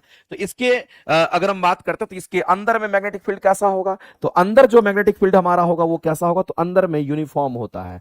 अंदर में कैसा होगा, तो यूनिफॉर्म होगा, एक दूसरे के पैरेलल होगा, एक समान हमारा मैग्नेटिक फील्ड हमारा होता है। तो मेरे भाई इस कॉइल का भी अपना क्या होगा, एक्सिस होगा, इस क्वाइल का भी अपना क्या होगा, तो एक एक्सिस होगा। मान लेते कि हमारा क्या, तो एक एक्सिस होता है क्वाइल का, और ये क्वाइल का जो एक्सिस है वो कुछ इस तरीके से दिखेगा। तो मेरे भाई एक बात बताइए, चुंबकीय क्षेत्र की दिशा कैसी दिख रही है, इस एक्सिस के पैरेलल सारी लाइन है कि नहीं है, तो आप सीधा कहेंगे सर एक्सिस के पैरेलल ही तो हमारा चुंबकीय बल रेखा उसके अंदर में है, तो परिनालिका अक्ष के अभिलंबवत हो जाता है। धारा की दिशा के समानांतर, मेरे भाई हम लोग सीधा कहेंगे परिनालिका अक्ष के समानांतर ही हमारा मैग्नेटिक फील्ड लाइंस होगा, और सभी के सभी एक दूसरे के कैसे होंगे, तो सभी एक दूसरे के हमारे समानांतर होंगे, पैरेलल होंगे। और इस क्वेश्चन का अगर आंसर करेंगे तो ऑप्शन नंबर सी आपका राइट हो जाएगा। आगे चलते हैं, नेक्स्ट क्वेश्चन अगला दे रखा है। अगला क्वेश्चन में रेडियो एक्टिव एलिमेंट का क्वेश्चन भी पूछता है। अगर क्वेश्चन पूछेगा तो अगर रेडियो एक्टिव एलिमेंट की अगर हम बात करते हैं, अगर कोई रेडियो एक्टिव एलिमेंट हमारा है तो कैसे है, इसके बारे में डिटेल हमने पूरा थ्योरी की क्लासेस में पढ़ाया है। थ्योरी के जो क्लासेस हैं उसमें काफी डिटेल से मैंने इसको पढ़ाया है, इस बात को ध्यान रखना। अगर किसी रेडियो एक्टिव एलिमेंट की हम बात करते हैं मेरे भाई, तो रेडियो एक्टिव एलिमेंट होने के लिए क्या जरूरी होता है, रेडियो एक्टिव एलिमेंट के लिए क्या जरूरी है, तो न्यूट्रॉन और प्रोटॉन का जो रेशियो होना चाहिए 1.5 से अधिक होना चाहिए। चलो कोई रेडियो एक्टिव एलिमेंट अगर हमारा होता है तो न्यूट्रॉन और प्रोटॉन का रेशियो 1.5 से क्या होना चाहिए, अधिक होना चाहिए। अगर किसी में न्यूट्रॉन और प्रोटॉन का रेशियो 1.5 से अधिक है तो समझ लेना कि वो हमारा रेडियो एक्टिव एलिमेंट होता है। और खास करके पीरियोडिक टेबल में अगर आप देखिएगा तो रेडियो एक्टिव एलिमेंट हमारा 84 से लेकर के ऊपर आप 118 तक जाएंगे तो मैक्सिमम उसमें रेडियो एक्टिव एलिमेंट ही होता है हमारा। अब इस रेडियो एक्टिव एलिमेंट पर क्वेश्चन कई बार पूछता है, और इसके लिए 3 गो फॉर्मूला मैथमेटिकल याद रखना। एक तो मेरे भाई फॉर्मूला हमारा क्या होता है कि कुल समय बराबर क्या होगा, याद रखना, कुल समय बराबर हमारा हाफ लाइफ गुना में एन करते हैं। दूसरा फॉर्मूला हमारा क्या होता है, तो हम लोग कहते हैं एन बराबर में हमारा n not divided by 2 to the power n होता है, जहां पर एन किसको रिप्रेजेंट करता था, ये शेष को, और एन नॉट किसको रिप्रेजेंट करता था मेरे भाई, टोटल को रिप्रेजेंट करता, कुल को रिप्रेजेंट करता है। तीसरा फॉर्मूला याद रखना है कि हाफ लाइफ का तीसरा फॉर्मूला हमारा क्या होता है, ये 0.693 डिवाइडेड में हम लोग कहते हैं लेमडा होता है, ये कांस्टेंट टर्म होता है। और इसी फॉर्मूला पे क्वेश्चन आपका बनेगा, यही 3 गो फॉर्मूला आपको आना चाहिए, क्वेश्चन तुरंत बन जाएगा, उतना दिमाग लगाने की जरूरत नहीं है। क्वेश्चन में कह रहा है कि एक रेडियो तत्व का अर्ध आयु काल कितने दिन का है, तो अर्ध आयु काल मेरे भाई 1 दिन का, यानी हाफ लाइफ आपको दे रखा है, और हाफ लाइफ जो दे रखा है वो कितने दिन का है, तो आप इसको ऐसा लिख सकते हो, सर हाफ लाइफ को कैसे लिखते हैं, तो ऐसे लिखते हैं 2 हाफ, और कितने दिन का, तो 1 दिन का, इसका मतलब 1 डे की बात कह रहा है। आगे कहता है 3 दिन के बाद तत्व की शेष मात्रा रह जाएगी, यानी आपसे ये पूछ रहा है, शेष पूछ रहा है आपसे कितना होगा, तो इसको निकालने के लिए स्मॉल एन निकालना पड़ेगा। स्मॉल एन इस फॉर्मूला में है, इस फॉर्मूला को यूज करेंगे, तो हम लोग कहेंगे चलो यहां से निकालते हैं। तो हम लोगों को यहां पर कुल समय की अगर बात करेंगे तो मेरे भाई कुल समय बराबर हाफ लाइफ गुना में क्या होता है, एन होता है। और यहां से कुल समय की वैल्यू कितनी दे रखी है, तो कहेंगे 3 दिन आपका दे रखा है, हाफ लाइफ में कितना दिन, तो 1 दिन दे रखा है, यहां से एन का मान निकल करके आ जाएगा, और एन की जो वैल्यू निकल करके आई वो 3 आ गई यहां से। अब शेष वाला कंसेप्ट यूज करिए, एन बराबर एन नॉट डिवाइडेड बाय हमारा 2 टू दी पावर एन, तो शेष तो मेरे भाई यही है, और आपको शेष ही पूछ रहा है कितना रह जाएगा, तो एन नॉट, अगर मेरे भाई इस बात को ध्यान रखना, अगर हाफ इस तरह से दे रखा है तो टोटल को 1 मान करके चलेंगे। अगर परसेंटेज में 50% 30% से दे रखा रहा तो तब ये उसको 100 मानते, लेकिन 1/2 यानी 1 वगैरह के रूप में है तो टोटल 1 मान के चलेंगे, और 2 का पावर कितना रखेंगे, एन की वैल्यू 3 रखेंगे, तो ये वैल्यू 1/8 आ जाएगा। यानी कहने लग 3, अगर आप ये कह सकते हैं मेरे भाई कि 3 दिन के बाद जो शेष मात्राएं रह जाएगी उस रेडियो एक्टिव एलिमेंट का कितना रह जाएगा, तो हमारा 1/8 रह जाएगा। और इस क्वेश्चन के अगर आंसर करेंगे तो ऑप्शन नंबर क्या करेंगे, बता दीजिए मेरे भाई, मूल मान का कितना रह जाएगा, तो इतना रह जाएगा। यानी इस क्वेश्चन के जो आंसर करेंगे ऑप्शन नंबर हमारा यहां पर सी किसी भी सूरत में राइट हो जाएगा, ये बात आपको ध्यान रखना चाहिए। ऑप्शन नंबर सी जो है ये किसी भी सूरत में राइट होना चाहिए। तो फॉर्मूला कौन कौन सा याद रखना है, फॉर्मूला एगो आपको ये याद रखना है, लगाने का तरीका हम आपको जो बताए हैं, एक बार एक क्वेश्चन को बार बार बनाइए, दुनिया का कोई ताकत नहीं रोक सकता क्वेश्चन को सॉल्व करने से। आप बहुत इजी में, आप बहुत ज्यादा बेसिक से भी आप इसको बना सकते हैं, लेकिन उतना बेसिक करने का कोई मतलब नहीं बनता है, और इसी फॉर्मूला को याद रखिए, काम आपका बन जाना है। चलिए आगे चलते हैं। अगला मेरे भाई एक बात ध्यान रखना, जिसको भी चैप्टर वाइज की क्लासेस करनी है, कि हमारा चैप्टर वीक है, चैप्टर वाइज की क्लासेस हमको चाहिए, तो उसके लिए मेरे भाई ये सिलेक्शन बैच यानी चैप्टर वाइज बैच करके हमारा चलता है। आप सर्च करिएगा चैप्टर वाइज बैच तो आपको मिल जाएगा। खास करके इसमें फिजिक्स के चैप्टर इंपॉर्टेंट चैप्टर, केमिस्ट्री का इंपॉर्टेंट चैप्टर, बायोलॉजी का इंपॉर्टेंट चैप्टर और ईवीएस का इंपॉर्टेंट चैप्टर मेरे भाई आपका चल रहा है। हमको लगता है कि 10 दिन के बाद जो है आपका फिजिक्स खत्म हो जाएगा, फिर आपको 15 दिन फिजिक्स केमिस्ट्री में लगेगा, और 15 दिन बायोलॉजी में लगेगा, और 10 दिन आपका ईवीएस में लगेगा, ये भी आपका खत्म हो जाएगा। तो बहुत कम समय में चैप्टर वाइज जो क्वेश्चंस हैं आपके कंप्लीट हो जाएंगे। अगर किसी को भी लगता है कि चैप्टर वाइज क्वेश्चंस करना है तो आप कर सकते हैं। वैसे नियुक्ति बैच में भी हम इसको करा रहे हैं, जिसके पास नियुक्ति बैच होगा उसको चैप्टर वाइज अलग से लेने की जरूरत एकदम नहीं है, इस बात को ध्यान रखिएगा। लेकिन अगर किसी को लगता है कि नियुक्ति बैच हमारे पास है तो उसी में कर लेंगे, तो आपको वहीं पर मिल जाएगा, इसलिए अलग से कुछ करने की जरूरत आपको नहीं है। और एक और इंफॉर्मेशन देना चाहते हैं मेरे भाई कि जो भी बच्चे एसटीटी का तैयारी करते होंगे, जिनको लगता है कि इस बार स्टेट देकर के साइंस में अच्छा प्रदर्शन करना है, तो उनके लिए स्टेट के लिए हमारी एक बैचेज आई है, आप देखेंगे जाकर के प्लेटफॉर्म बाय नवीन कुमार सिंह एप्लीकेशन पर। तो बिहार एसटीटी के लिए 1500 प्लस एमसीक्यूज हम लेकर के आए हैं, और वो भी क्लासेस आप वहां से अटेंड कर सकते हैं। बताइए इस क्वेश्चन के आंसर क्या होंगे। कहता है कि किसी तत्व के, जिस तत्व के परमाणु में क्या तो 2 इलेक्ट्रॉन 2 न्यूट्रॉन और 2 हमारे क्या है तो प्रोटॉन है, तो बताइए उसकी द्रव्यमान संख्या कितनी होगी, ये बात आपको बताना है मेरे भाई। हम लोग जानते हैं कि परमाणु संख्या प्रोटॉनों की संख्या पे डिवाइड होता है, जितना प्रोटॉन की संख्या उतना ही परमाणु संख्या होगा, और जो हमारा द्रव्यमान संख्या होता है वो प्रोटॉन और न्यूट्रॉन की संख्या के योगफल पर हमारा डिफाइंड होता है। तो हम लोगों को द्रव्यमान संख्या पूछा और द्रव्यमान संख्या को एस दिखाते हैं, ये हमारा क्या होता है प्रोटॉन की संख्या प्लस में न्यूट्रॉन की संख्या का योगफल होता है। तो कितने प्रोटॉन, तो मेरे भाई 2 प्रोटॉन, कितने न्यूट्रॉन तो 2 न्यूट्रॉन, तो 2 2 मिलकर के 4 हो जाएगा। इसका मतलब इसकी द्रव्यमान संख्या कितनी हो जाएगी तो 4 हो जाएगी। आप सीधा आंसर करोगे ए बी करेक्ट हो जाएगा। नेक्स्ट, जल अपघटन की बात करते हैं मेरे भाई। जब जल अपघटन में ऊर्जा किस रूप में उत्पन्न होती है आपसे पूछा गया। हाइड्रोलिसिस का नाम आपने सुना होगा मेरे भाई। हाइड्रोलिसिस की अगर हम बात करते हैं, अगर हम हाइड्रोलिसिस की बात करते हैं, जिसको हम हिंदी में क्या कहेंगे, इसको जल अपघटन कहते हैं। और जब कभी भी हाइड्रोलिसिस की बात होती है तो हम लोग क्या करते हैं, हाइड्रोलिसिस में मेरे भाई हमारा क्या होता है, जो पानी होता है जिसको H2O कहते हैं, ये टूटता है, और ये जब टूटता है तो यही हमारा क्या बन जाता है 2H प्लस, और साथ साथ हमारा क्या बनेगा तो यहाँ पर OH माइनस बन जाता है। इस बात को आप ध्यान रखेंगे। यहाँ पर हमारा ये चीज हमारा निकल करके आ जाता है, 2 हाइड्रोजन हमारा 2H प्लस और OH माइनस हमारा निकल करके आता है। इस बात को मेरे भाई आप ध्यान रखना। तो जब कभी भी ये रिएक्शन होगा हमारा, जब हमारा H2O को जब आप गर्म करिएगा तो वैसी परिस्थिति में हमारा ये होता है, और कुछ यहाँ पर उष्मा के रूप में एनर्जी हमारा बाहर निकलता है, उष्मा के रूप में एनर्जी हमारा, हीट के रूप में एनर्जी हमारा बाहर निकलता है। तो मेरे भाई किसी भी केमिकल रिएक्शन की अगर हम बात करते हैं, वहां जो एनर्जी रिलीज होता है रिएक्शन के दौरान, तो हम कहते हैं उसको उष्मीय ऊर्जा कहते हैं। तो कभी भी किसी भी रिएक्शन में याद रखना, कोई प्रकाश ऊर्जा के रूप में हमारा एनर्जी नहीं उड़ता निकलता है, ध्वनि ऊर्जा के रूप में कोई एनर्जी नहीं निकलता। जब भी निकलेगा किसी भी केमिकल रिएक्शन के अंदर, तो मेरे भाई याद रखना उष्मा ऊर्जा के रूप में ही ऊर्जा बाहर निकलेगा। और इस क्वेश्चन के अगर आंसर करेंगे तो ऑप्शन नंबर हमारा किसी भी सूरत में बी हो जाएगा, आप टिक आउट करोगे। आगे चलते हैं, और रिएक्शन तक याद रखना है। कह रहा है कि कौन सा तत्व सबसे पहले कृत्रिम तरीके से हमारा उत्पादित किया गया था, तो ये तो याद रखना पड़ेगा। हमारा कौन सा टेक्नीशियम की हम बात करते हैं। ये टेक्नीशियम जो हमारा दे रखा है, इसी तत्व का खोज हमारा कैसे सबसे पहले किया गया था, और वो भी आर्टिफिशियली किया गया था। तो हम लोग जानते हैं टोटल तत्व की संख्या कितनी है। तो एक एक बच्चे को पता होगा कि टोटल तत्व की जो संख्या, टोटल तत्व की संख्या कितनी है। तो मेरे भाई इस बात को ध्यान रखना कि टोटल तत्व की संख्या 118 है। ये कितनी है तो 118 है। और 118 में आपको पता होगा कि नेचुरल भी तो कुछ हमारे एलिमेंट है, और आर्टिफिशियल एलिमेंट भी हमारा है। अगर नेचुरल एलिमेंट की संख्या की अगर हम बात करते हैं वो कितना होगा, और आर्टिफिशियल एलिमेंट की अगर हम बात करते हैं वो कितना होगा, तो आपको पता होना चाहिए। तो नेचुरल और आर्टिफिशियल एलिमेंट कितने कितने होंगे ये बात आपको बताना है। नेचुरल एलिमेंट की संख्या 94 होगी, और आर्टिफिशियल जिसको बनाया गया लैब में उसकी संख्या 24 होती है। तो मेरे भाई टेक्नीशियम जो हमारा होता है इसको बनाया गया था, इसलिए इस क्वेश्चन के अगर आंसर करेंगे तो ऑप्शन नंबर हमारा क्या हो जाएगा, ऑप्शन नंबर सी करेंगे करेक्ट। नेक्स्ट आगे चलते हैं। इल्मेनाइट जो भारत तटीय रेखा के साथ व्यापक से वितरित है, उस खनिज का नाम क्या है। ये मेरे भाई इल्मेनाइट जो हमारा टाइटेनियम का अयस्क हमारा माना जाता है। इस बात को ध्यान रखना। इस क्वेश्चन के अगर आंसर करेंगे तो इल्मेनाइट हमारा किसका, तो टाइटेनियम का होगा। ये सब तो आपको याद रखना पड़ेगा, अयस्कों के बारे में आप खुद जानिए।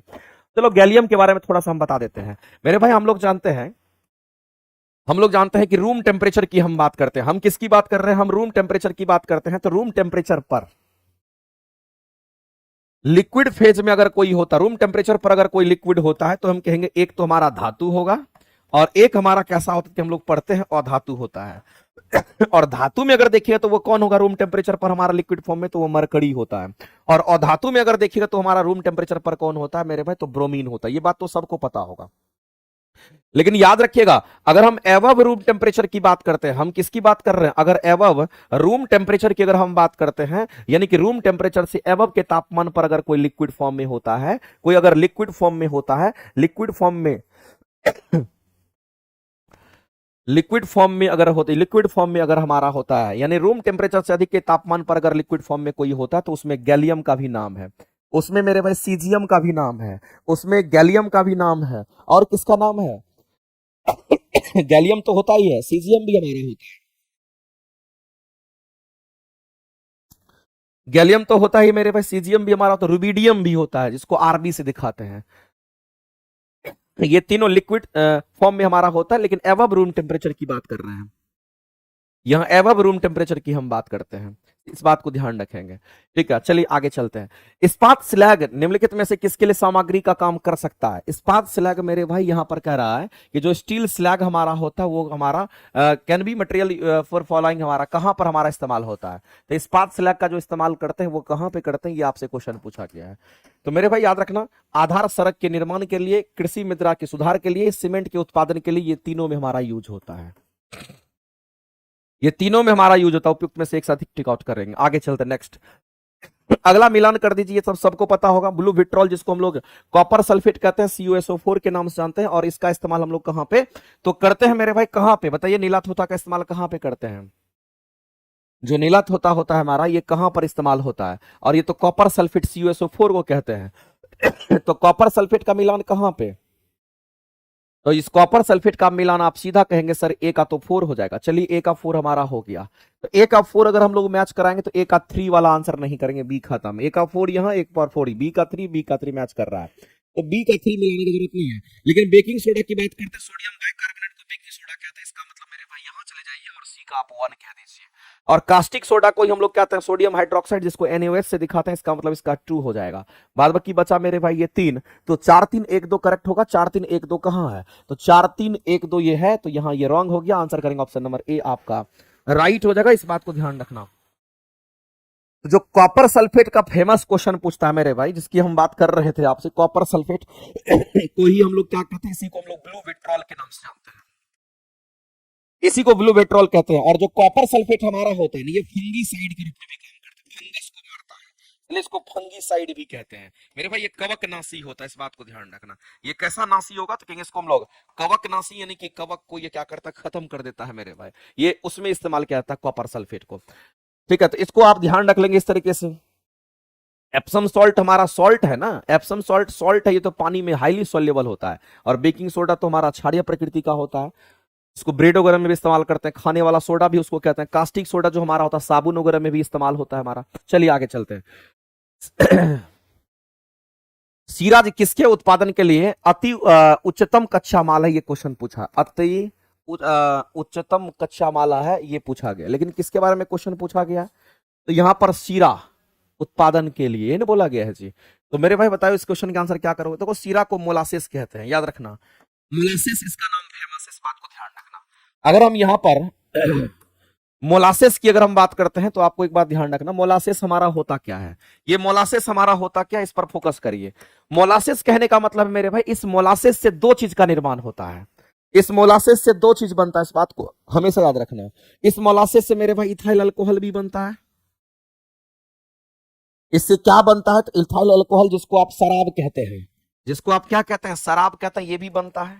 साथ ही साथ इससे क्या बनता है? तो कहेंगे इससे हमारा मिथाइल अल्कोहल बनता है, इससे मिथाइल अल्कोहल का भी निर्माण होता है। और जो मिथाइल अल्कोहल होता है उसको शराब नहीं कहते हैं, इसको हम लोग वुड स्प्रिट या स्प्रिट के नाम से हम लोग जानते हैं। ये हमारा स्प्रिट होता है, जिससे जिसको जहरीली शराब आप कह सकते हैं। इसी को क्या कह सकते हैं? तो जहरीली शराब आप कह सकते हैं। ये जहरीली शराब की अगर हम बात करें तो ये हमारा, ये शराब हमारा हो गया। तो मोलासिस जो होता है मेरे भाई, जैसे कि आप देखते होंगे चीनी वगैरह जहां तैयार होता है, तो वहां पर देखिएगा जो गन्ना वगैरह का रस वगैरह में जो आपका ऊपर में देखिए झाग जैसा निकलता है, उसी को कलेक्ट करके मोलासिस बनाया जाता है। और मेरे भाई वो उससे फिर क्या तैयार करते हैं? तो उससे अल्कोहल तैयार होता है। उससे क्या तैयार होगा? तो उससे अल्कोहल तैयार होता है। और इस क्वेश्चन का अगर आंसर करेंगे तो ऑप्शन नंबर सी आपका क्या हो जाएगा? तो राइट हो जाएगा। जहां मोलासिस दिखेगा समझ लेना इसकी बात कर रहा है, शराब की बात कर रहा है। मेरे भाई बहुत जगह पे बहुत लोगों को कंफ्यूजन होता है, सर ये ग्लिसरीन क्या है? तो मैं आपको बताना चाहता हूं मेरे भाई कि जो ग्लिसरीन हमारा होता है, इसी को ग्लिसरॉल भी कहेंगे, दोनों चलेगा। तो ग्लिसरीन हो हमारा क्या, तो कहेंगे यहाँ पर ग्लिसरॉल है, दोनों एक ही चीज है। लेकिन इस ग्लिसरीन का उत्पादन कहाँ होता है? तो आप जानते हैं कि जब वसीय अम्ल में हम लोग वसीय अम्ल को किस में मिलाते हैं? तो मेरे भाई या फिर आप ऐसे समझ लीजिए, जो ट्राइग्लिसराइड हमारा होता है, नाम सुने होंगे आप, ट्राइग्लिसराइड की हम बात करते हैं। यहां पर ट्राइग्लिसराइड को किस में डालते हैं? तो NaOH के एक्वा सोल्यूशन में हम लोग डालते हैं। ये एक्वा सोल्यूशन हमारा है, इसमें जब मिलाते हैं तो इसी से हमारा किसका निर्माण होता है? तो इसी से ग्लिसरीन का निर्माण होता है। और साथ ही साथ यहां से साबुन हमारा बनता है। इसी से साबुन हमारा बनता है। तो मेरे भाई साबुन बनाने में किसका यूज किए, तो यहां पर कास्टिक सोडा NaOH के रूप में, और साथ ही साथ यहां पर ट्राइग्लिसराइड के रूप में हमारा पामेटिक ऑयल वगैरह हमारा इस्तेमाल होता है, और इसी से ग्लिसरीन और साबुन बनता है। लेकिन ये जो ग्लिसरीन हमारा होता है ये क्या करता है, इसके दो फंक्शन है, दोनों फंक्शन आपको पता होना चाहिए। अगर इस ग्लिसरीन की बात करते हैं इसका काम क्या है, तो इसके दो फंक्शन है, दोनों फंक्शन आपको याद होना चाहिए। ये ग्लिसरीन क्या करता है मेरे भाई, तो याद रखना है इस ग्लिसरीन का दो फंक्शन होता है। एक फंक्शन हमारा क्या होगा, तो कहेंगे ये साबुन को पारदर्शी बनाता है। अगर इसे साबुन में मिलाते हैं तो ये साबुन को क्या करता है, तो कहेंगे साबुन को ये पारदर्शी बनाता है, साबुन को पारदर्शी बनाता है। दूसरा काम बहुत इंपॉर्टेंट है, ये क्या करता है मेरे भाई, तो साबुन में नमी बनाए रखता है। ये साबुन में क्या करता है, तो कहेंगे साबुन में नमी बनाए रखता है, इस बात को ध्यान रखना, नमी बनाए रखता है, साबुन में नमी बनाए रखता है, इस बात को ध्यान रखना। ये साबुन में नमी बनाए रखता है, इसलिए उसमें ग्लिसरीन मिलाते हैं, ये चीज आपको ध्यान रखना है। और यूरिया के बारे में तो आपको पता ही होगा कि हमारा यूरिया जो हमारा होता है वो हमारा क्या होता है, कहेंगे NH2 C double bond O NH2, NH2 हमारा हो गया C डबल बॉन्ड O, और फिर हमारा क्या होता है NH2, इसी को हम लोग यूरिया कहते हैं, यूरिया का केमिकल फॉर्मूला होता है। इतना बात तो कम से कम पता होगा। आगे चलते हैं, अगला क्वेश्चन हमारा क्या कहता है, लेकिन ये सब याद रखना है किसका कहां यूज होता है, एकदम आपको ये आना चाहिए। क्वेश्चन तो पूछता है डायरेक्ट, साबुन में नमी बनाए रखता है कौन, तो ग्लिसरीन, याद रखना है। अगला मेरे भाई यहां पर बिस्फिनॉल की बात करते हैं, तो जो बिस्फिनॉल है ए होता है, उस बिस्फिनॉल ए को, बिस्फिनॉल मतलब बीपी और ए लगा हुआ है, बिस्फिनॉल ए हमारा जो होता है ये एक चिंता का कारण है। और बिस्फिनॉल ए चिंता का कारण क्यों है, ये आपसे पूछा गया है। मेरे भाई बिस्फिनॉल ए जो होता है निम्नलिखित में से किस प्लास्टिक के उत्पादन के लिए संरचनात्मक तरीके से मुख्य घटक के रूप में काम करता है, तो कौन सा ऐसा प्लास्टिक है जिसमें हम लोग बिस्फिनॉल ए का इस्तेमाल करते हैं, तो याद रखना मेरे भाई वो पॉलीकार्बोनेट होता है। वो कौन सा प्लास्टिक होगा, तो पॉलीकार्बोनेट की हम बात करते हैं। हम किसकी बात कर रहे हैं, यहां पर पॉलीकार्बोनेट की बात करते हैं। और पॉलीकार्बोनेट का जो मुख्य घटक हमारा होता है, इसका मुख्य घटक की अगर हम बात करते हैं, इसमें मुख्य घटक के रूप में अगर हमारा कुछ मौजूद है तो उसको हम लोग बिस्फिनॉल ए कहते हैं, इसको BPA के नाम से भी हम लोग जानते हैं। ये केमिकल्स हमारा होता है। अब ये बिस्फिनॉल ए पॉलीकार्बोनेट से बना हुआ हमारा क्या होता है, ग्लास वगैरह का जो बोतल वोटल होता है वो सब बिस्फिनॉल का बना होता है, और हमारे शरीर के लिए इसलिए तो हार्मफुल होता है। आप प्लास्टिक के बोतल में अगर चाय बराबर पी रहे हैं, प्लास्टिक के बोतल में गर्म पानी बराबर पी रहे हैं, तो उससे बीमारियां फैलती है, इस बात को ध्यान रखना। तो मेरे भाई यहाँ पर बोल दिया गया बिस्फिनॉल ए जो चिंता का कारण है, लेकिन वैसे किस प्रकार के प्लास्टिक के उत्पादन में उसका इस्तेमाल करते हैं, तो उस केमिकल का जो इस्तेमाल करते हैं बिस्फिनॉल ए का, वो पॉलीकार्बोनेट्स को बनाने में करते हैं। सॉरी, पॉलीकार्बोनेट की अगर हम बात करते हैं उसमें बिस्फिनॉल ए हमारा यहाँ पर यूज होता है, जो कि हमारे लिए आपके लिए हानिकारक हो सकता है, इस बात को ध्यान रखेंगे।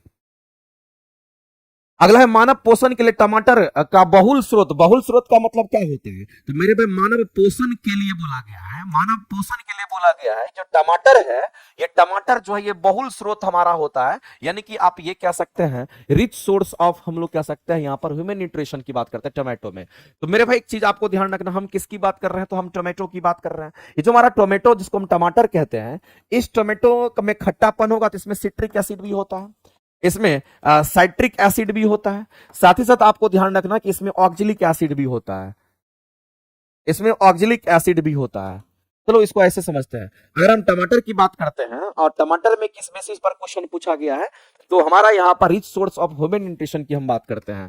क्वेश्चन को समझिए मेरे भाई, ये रिच सोर्स की बात कर रहा है, rich source of human nutrition की अगर हम बात करते हैं, ह्यूमन न्यूट्रिशन की अगर हम बात करते हैं, तो हमारा कौन सा होगा, तो rich source of human nutrition हमारा इसमें कौन होगा, क्योंकि रिच बोल दिया इसका मतलब हम लोग इसमें से कौन सा कहेंगे, तो इसमें साइट्रिक एसिड हमारा होता है। इसमें कौन सा होगा, तो याद रख लेना ये हमारा साइट्रिक एसिड होता है, इसको साइट्रिक अम्ल कहते हैं। लेकिन मामला ये तो टमाटर की बात कर रहा है, ये किसकी बात कर रहा है, रिच सोर्स होता है। रिच सोर्स का मतलब ज्यादा मात्रा में होता है, और किसकी हम बात कर रहे हैं, तो हम बात कर रहे हैं यहाँ पर साइट्रिक एसिड की हम बात कर रहे हैं। लेकिन मेरे भाई जब टमाटर की हम बात करते हैं तो एक लाइन और ध्यान रखना कि टमाटर में ऑक्जेलिक एसिड भी होता है। टमाटर के जो बीज होते हैं, जो टमाटर के बीज होते हैं, उस टमाटर के बीच में ऑक्जेलिक एसिड होता है, ये बात ध्यान रखना। ऑक्जेलिक एसिड जो हमारा होता है ना, थोड़ा सा कम मात्रा में होता है, जिस तरह से वो रिच सोर्स है, ये हमारा मॉडरेट सोर्स होता है, इस बात को ध्यान रखना। ये कैसा होता है, तो ये हमारा मॉडरेट होता है, उससे थोड़ा कम मात्रा में होता है। ये मॉडरेट सोर्स ऑफ हमारा ह्यूमन न्यूट्रिशन हमारा होता है, इस बात को ध्यान रखेंगे। तो ये भी होता वो भी होता, लेकिन यहां से रिच सोर्स के बारे में क्वेश्चन पूछा था। एक्चुअली में ये क्वेश्चंस मेरे भाई पहले ही एग्जाम में आ चुका है, इसलिए आप इसको नहीं भूल सकते हैं। और ये क्वेश्चन आपके एग्जाम में यूपीएससी में ये क्वेश्चन पूछा था, यूपीएससी का ये क्वेश्चन आपका आया हुआ है। मेथोनिक एसिड को ही फॉर्मिक एसिड कहते हैं। मेथोनिक एसिड को हम लोग क्या कहते हैं, इसी को हम लोग यहाँ पर फॉर्मिक एसिड के नाम से जानते हैं। और एक बात याद रखना, जो फॉर्मिक एसिड होता है इसका केमिकल फॉर्मूला क्या होता है, HCOOH होता है, घोंट के पी जाओ, एक कार्बन का, इसलिए इसको मेथोनिक एसिड के नाम से हम लोग जानते हैं। आगे चलते हैं, आगे मेरे भाई बिहार एसटीटी की जो हम बात कर रहे थे, जिन भी बच्चे को बिहार एसटीटी का एग्जाम देना है और कम समय में मिक्स क्वेश्चन, एनसीईआरटी एग्जाम्पलर, साथ ही साथ अगर चैप्टर वाइज क्वेश्चन अगर करने हैं, तो मैं आपको बता देना चाहता हूं मेरे भाई, इससे बेहतर उससे बढ़िया कोई हो नहीं सकता है। हमने आपको 1500 प्लस एमसीक्यूज दिया है प्लेटफॉर्म बाय नवीन कुमार सिंह एप्लीकेशन पे। और बिहार एसटीटी 2025 अगर किसी को क्वालिफाई करना है साइंस के लिए, तो मैं आपको कहना चाहता हूं मेरे भाई, आप इस बैच से जुड़िएगा। एक एक क्वेश्चन आपको साइंस का दिखेगा आपके स्टेट के एग्जाम में, तो एक अच्छा ऑप्शन है कि आप अपनी तैयारी को बहुत अच्छे तरीके से कर सकते हैं मेरे साथ जुड़ करके। बिहार एसटीटी का ये बैच अगर किसी को करना होगा तो आप आराम से कर सकते हैं, बहुत ही उम्दा बैच है, आप करने के बाद आपको पता चल जाएगा। ठीक है, चलिए, डाइक्लोरो डाइफिनॉल ट्राइक्लोरो इथेन की बात करें, इसको डीडीटी कहते हैं। और डीडीटी का छिड़काव तो आप जानते ही हैं मेरे भाई, जो डीडीटी हमारा होता है ये एक रसायन है। अगर डीडीटी की अगर हम बात करते हैं तो ये हमारा क्या है, तो कहेंगे कीटनाशक के रूप में हमारा इस्तेमाल होता है। ये हमारा क्या है, तो कहेंगे ये हमारा इंसेक्टिसाइड, यानी कि इसको हम लोग कीटनाशक कह सकते हैं। ये कीटनाशक हमारा होता है, और ये वैसा कीटनाशक होता है मेरे भाई कि जो हमारा नॉन बायोडिग्रेडेबल होता है। ये ऐसा है मेरे भाई जिसको हम लोग कहते हैं ये हमारा नॉन बायोडिग्रेडेबल होता है, जल्दी ये खत्म ही नहीं होता है। ये नॉन बायोडिग्रेडेबल की हम बात करें, नॉन बायोडिग्रेडेबल होता है, इस बात को ध्यान रखना। नॉन बायोडिग्रेडेबल की हमारा नॉन बायोडिग्रेडेबल हमारा सब्सटेंस होता है, ये नॉन बायोडिग्रेडेबल होता है, यानी कि आप इसको बायोलॉजिकली सड़ा गला नहीं सकते हैं, इसको बायोलॉजिकली सड़ा गला नहीं सकते हैं, इसको बायोलॉजिकली सरा गला नहीं सकते हैं, आप ध्यान रखना, सरा गला नहीं सकते हैं, बायोलॉजिकली सरा गला नहीं सकते हैं इसको। और इसको बायोलॉजिकली सरा गला नहीं सकते हैं तो नहीं सकते हैं, ये बात आपको ध्यान रखना है। इसीलिए मेरे में जो डीडीटी होता है, इस पर जो इंडियन गवर्नमेंट है इस पर क्या कर दी, तो उसको बैन लगा दिया गया, इस बात को ध्यान, इसीलिए इसको बैंड कर दिया गया, क्योंकि ये नॉन बायोडिग्रेडेबल हमारा हो गया, ये हमारे लिए हार्मफुल होगा, इसलिए इसको बैंड कर दिया गया। इसको क्या कर दिया गया मेरे पे, तो बैंड कर दिया गया, ध्यान रखेंगे।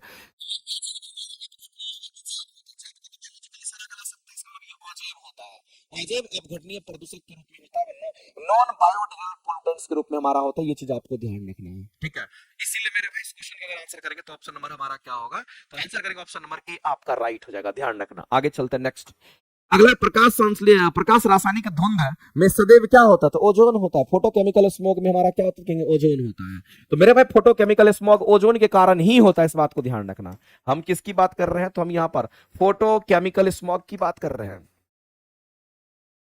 फोटो केमिकल स्मॉग की बात कर रहे हैं। और जो फोटो केमिकल स्मॉग है ये जी पॉल्यूशन का कारण है। फोटो केमिकल स्मॉग भी हमारा क्या है, तो कहेंगे ये भी हमारा पॉल्यूशन का कारण है, इस बात को ध्यान रखना।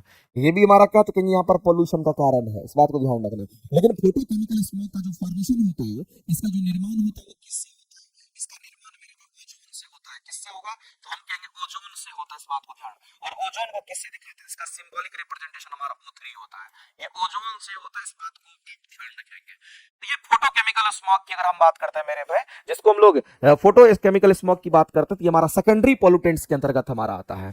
ये किस में आता है, तो आप सीधा समझेंगे ये हमारा सेकेंडरी पॉल्यूटेंट्स, जिसको हम लोग कहते हैं, ये हमारा सेकेंडरी पॉल्यूटेंट्स होता है। ये बात आपको थोड़ा बहुत ध्यान में रखना चाहिए, ये सेकेंडरी पॉल्यूटेंट्स हमारा होता है, ये प्राइमरी नहीं है, सेकेंडरी पॉल्यूटेंट्स के अंतर्गत हमारा आता है। तो मेरे भाई हम लोग सीधा कहेंगे इस क्वेश्चन का आंसर क्या होगा, ओजोन हमारा हो जाएगा। और ओजोन की जो मोटाई होता है उसको किस में मापते हैं, डॉप्सन यूनिट में। ओजोन कहां पर होता है, ओजोन की परत कहां होती है, तो हम लोग जानते हैं स्ट्रेटोस्फीयर में होता है। नहीं, छोटे छोटे क्वेश्चन आपके पूछे जाते हैं। एक बात और बताइए, एक हमारा स्मॉग होता है, स्मॉग किसको कहते हैं, स्मॉग का कहने का मतलब जो धुआं निकलता है, जहां पर इंडस्ट्री वगैरह होता है वहां हमारा स्मॉग होगा, धुआं निकलता है। और साथ ही साथ आप ठंड के समय में ही स्मॉग बनता है, और ठंड के समय में ही आप देखें कहीं से इंडस्ट्री वगैरह से धुआं निकलेगा, वहां से स्मॉग निकलेगा, और यहीं पर फॉग की बात कर, चूंकि ठंड के दिन में फॉग बनता है, तो स्मॉग और फॉग को मिला दीजिएगा तो उसी से बनता है हमारा स्मॉग, उसी से बनता है मेरे भाई क्या, तो कहेंगे स्मॉग की हम बात करते हैं। तो कई बार ये रिलेशन पूछा भी जाता है, इसलिए स्मॉग किसको कहते हैं, तो स्मॉग प्लस फॉग, ये जनरली विंटर के दिन में आपको देखने को मिलता है। अणुओं की संख्या सर्वाधिक होगी मेरे भाई, तो अणुओं की संख्या सर्वाधिक किस में है आपको बताना है। नंबर ऑफ मॉलिक्यूल्स जो है वो किस में सर्वाधिक है, ये आपसे क्वेश्चन पूछा गया है। किसमें नंबर ऑफ मॉलिक्यूल सर्वाधिक है, ये क्वेश्चन आपसे पूछा गया। एक बात याद रखना मेरे भाई, जब कभी भी हम यहाँ पर मॉलिक्यूल्स की अगर हम बात करते हैं तो मॉलिक्यूल्स का फॉर्मूला हमारा क्या होता है, मॉलिक्यूल्स का फॉर्मूला होता है मोल और गुना में एवोगाड्रो नंबर कर दीजिए, आपको मॉलिक्यूल्स निकल जाएगा। तो कभी भी अगर मॉलिक्यूल्स की संख्या की अगर बात कर रहा है, अगर आपसे मॉलिक्यूल्स की संख्या की बात कर रहा है तो आप ऐसे ही कैलकुलेट करेंगे। तो एवोगाड्रो नंबर तो सबके लिए बराबर होता है। और हम एसटीपी की बात करते हैं, हम किसकी बात करते हैं, एट एसटीपी की बात करते हैं। तो मेरे भाई एक बात जान लीजिए, एसटीपी की अगर बात करते हैं तो किसी भी गैस का आयतन क्या होता है, यहाँ पर एसटीपी पर किसी भी गैस का जो आयतन होता है, किसी भी गैस का जो आयतन होता है ये कितना होता है, ये हमारा 22.4 लीटर होता है, याद रखिएगा। किसी भी गैस का आयतन कहां पे, तो कहेंगे हमारे यहाँ पर एसटीपी पर हमारा 22.4 लीटर होता है, घोड़ के पी जाना है। ये किस पर, तो स्टैंडर्ड टेम्परेचर प्रेशर पर होता है। और ध्यान रखना मेरे भाई, जो एवोगाड्रो नंबर होता है वो भी आपको थोड़ा सा ध्यान रखना चाहिए, सबके लिए हम लोग यहाँ पर बराबर कहेंगे। इसका मतलब मॉलिक्यूल की संख्या किसमें ज्यादा होगी किसमें कम होगी वो कौन डिसाइड करेगा, तो चूंकि ये तो डिसाइड नहीं कर पा रहा, चूंकि ये सबके लिए बराबर होगा तो डिसाइड ये करेगा, यानी जिसका मोल ज्यादा उसका मॉलिक्यूल ज्यादा हो जाएगा। तो हम लोग कैलकुलेट कर देते हैं। अब ऑप्शन नंबर ए से शुरुआत करते हैं। ओ ए ऑप्शन में देख रहे हैं 20 लीटर हाइड्रोजन गैस का मोल निकालना है। तो 20 लीटर हाइड्रोजन गैस का मोल निकालना है, तो जितना लीटर है उसको ऊपर में रखेंगे। क्योंकि मेरे भाई ये लीटर वॉल्यूम में दे रखा है, हम लोग यहाँ पर लीटर जो है वॉल्यूम का यूनिट होता है, इसका मतलब हाइड्रोजन गैस में 20 लीटर की बात कर रहा है। तो आपको ध्यान रखना है इसमें किससे डिवाइड करेंगे, इसमें हम लोग डिवाइड करेंगे किससे, तो 22.4 लीटर में जो हमारा होता है उससे डिवाइड करेंगे। एसटीपी पर हमारा जो होता है उससे डिवाइड करेंगे, इसकी वैल्यू निकल करके आएगी। उसके बाद बी ऑप्शन में आपको सब में चेक करना पड़ेगा मान को, और ऑप्शन नंबर बी में 8 ग्राम आपका है, तो यहां भी कैलकुलेट करेंगे कितना है, तो 8 हमारा ऊपर होगा और नीचे मेरे भाई क्या कहेंगे, यहाँ पर हमारा चूंकि लीटर में ही कैलकुलेट करना है, एसटीपी की बात कर रहे हैं, तो यहाँ 8 ग्राम ऑक्सीजन गैस में कितना हो जाएगा ये आपको बताना है। 8 ग्राम में बताना, तो 16 दूनी कितना होगा, तो ये 32 हमारा हो जाएगा। चलो तीसरा हमारा क्या दे रखा है, सी ऑप्शन में हमारा क्या दे रखा है, इसको कैलकुलेट करोगे तो पता चलेगा। तीसरा हमारा क्या, तो 1 ग्राम हाइड्रोजन में बोला है, तो यहां पर हम कहेंगे 1 डिवाइडेड बाय हाइड्रोजन गैस की अगर बात करते हैं तो हाइड्रोजन का द्रव्यमान अगर ग्राम में दे रखा है तो ये लगाएंगे हम लोग, उसका द्रव्यमान संख्या से डिवाइड करेंगे। अगर लीटर में दे रखा है तो हम लोग 22.4 लीटर से डिवाइड करेंगे, याद रखिएगा। यहां भी ये भी ग्राम में दे रखा है, इसका मतलब है कि हमारा हाइड्रोजन का कितना द्रव्यमान संख्या होता है, तो कहेंगे 1 होता है, तो ये तो 1 हो जाएगा, ये हमारा 1 हो जाएगा। कितना क्वेश्चन पूछा गया है आपसे, क्वेश्चन जब पूछा गया उसके हिसाब से आपको आंसर करने हैं। सबसे अधिक तो मेरे भाई 1 ग्राम में आ जा रहा है।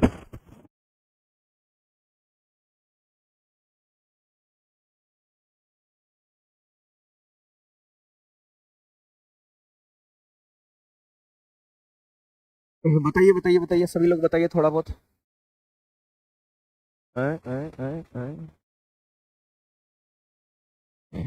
चलो एक काम इसमें कर सकते हैं,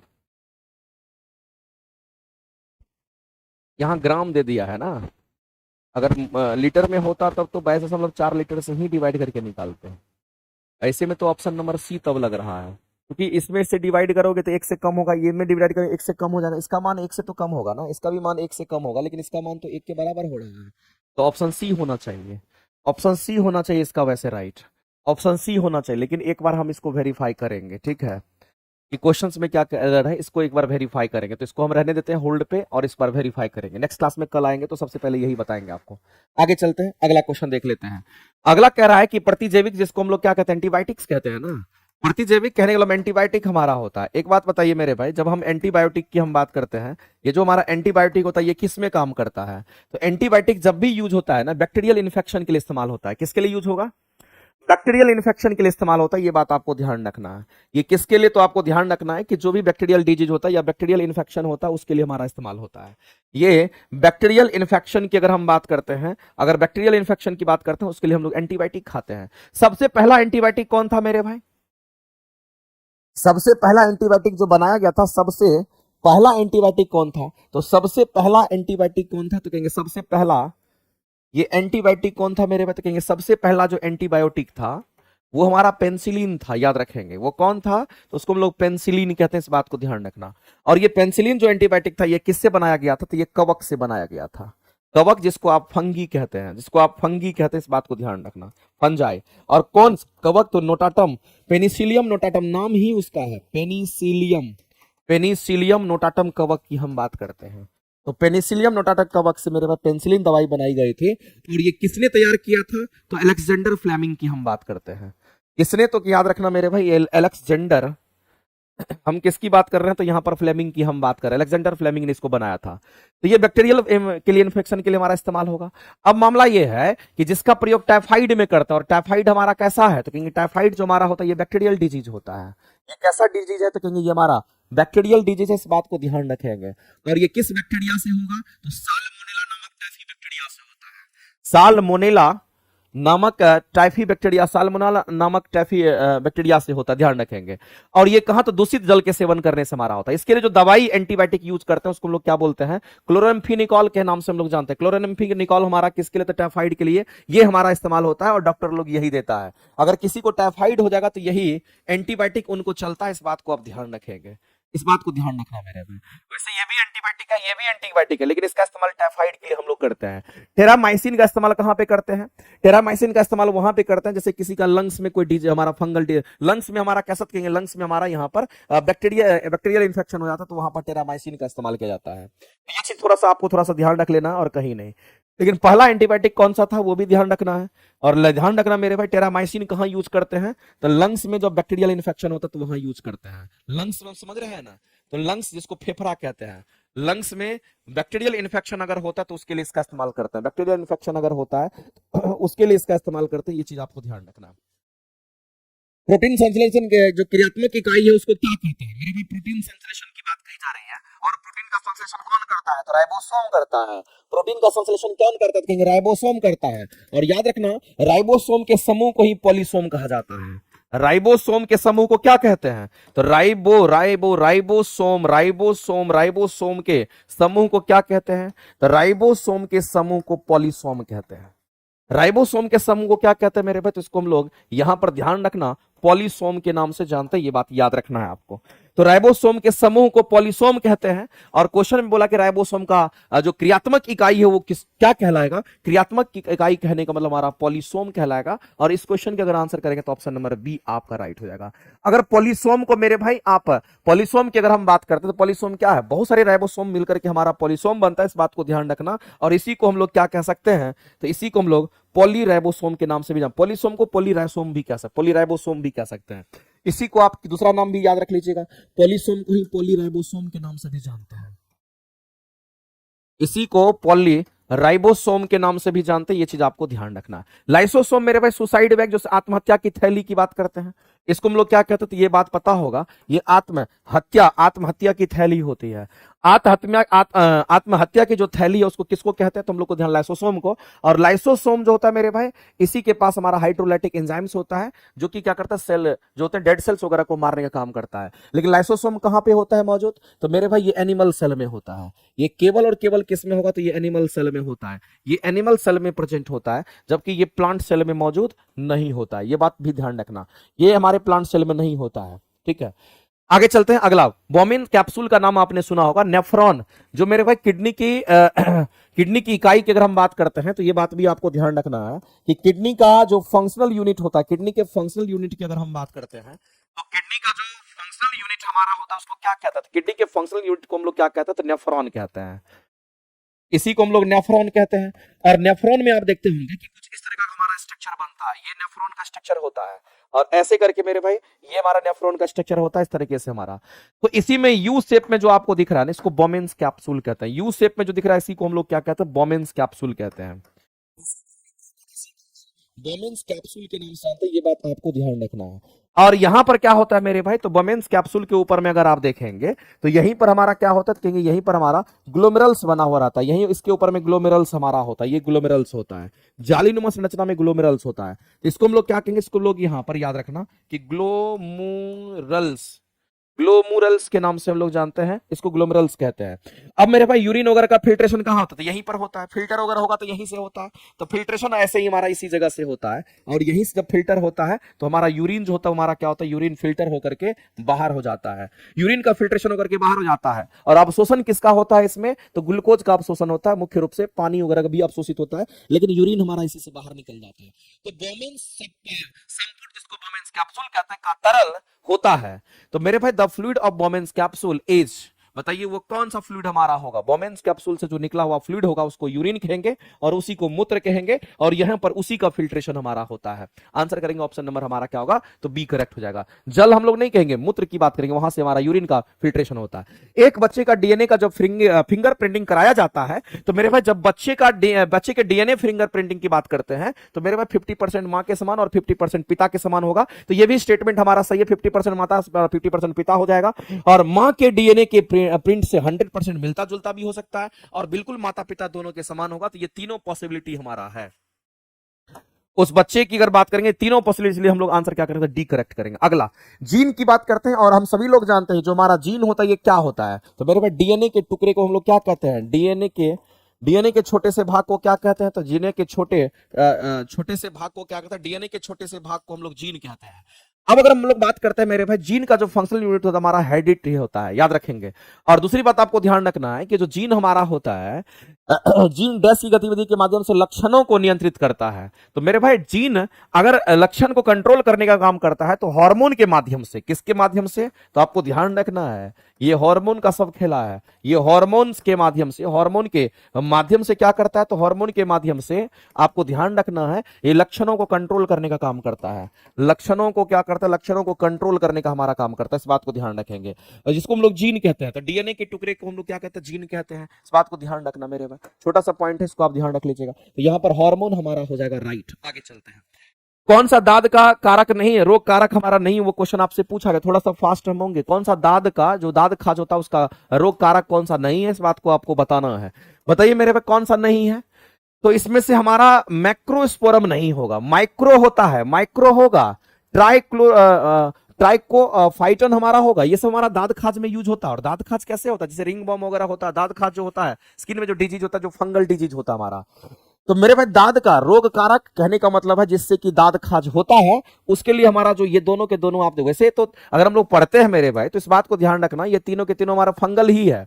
ये भी फंगी, ये भी कवक है। इस बात को ध्यान रखना, ये भी कवक हमारा, ये भी क्या कहेंगे? ये भी कवक है। और ये भी हमारा क्या कहेंगे? कवक है। लेकिन इस कवक से नहीं होता दाद खाज। दाद खाज होता है इन दोनों कवक से होता है।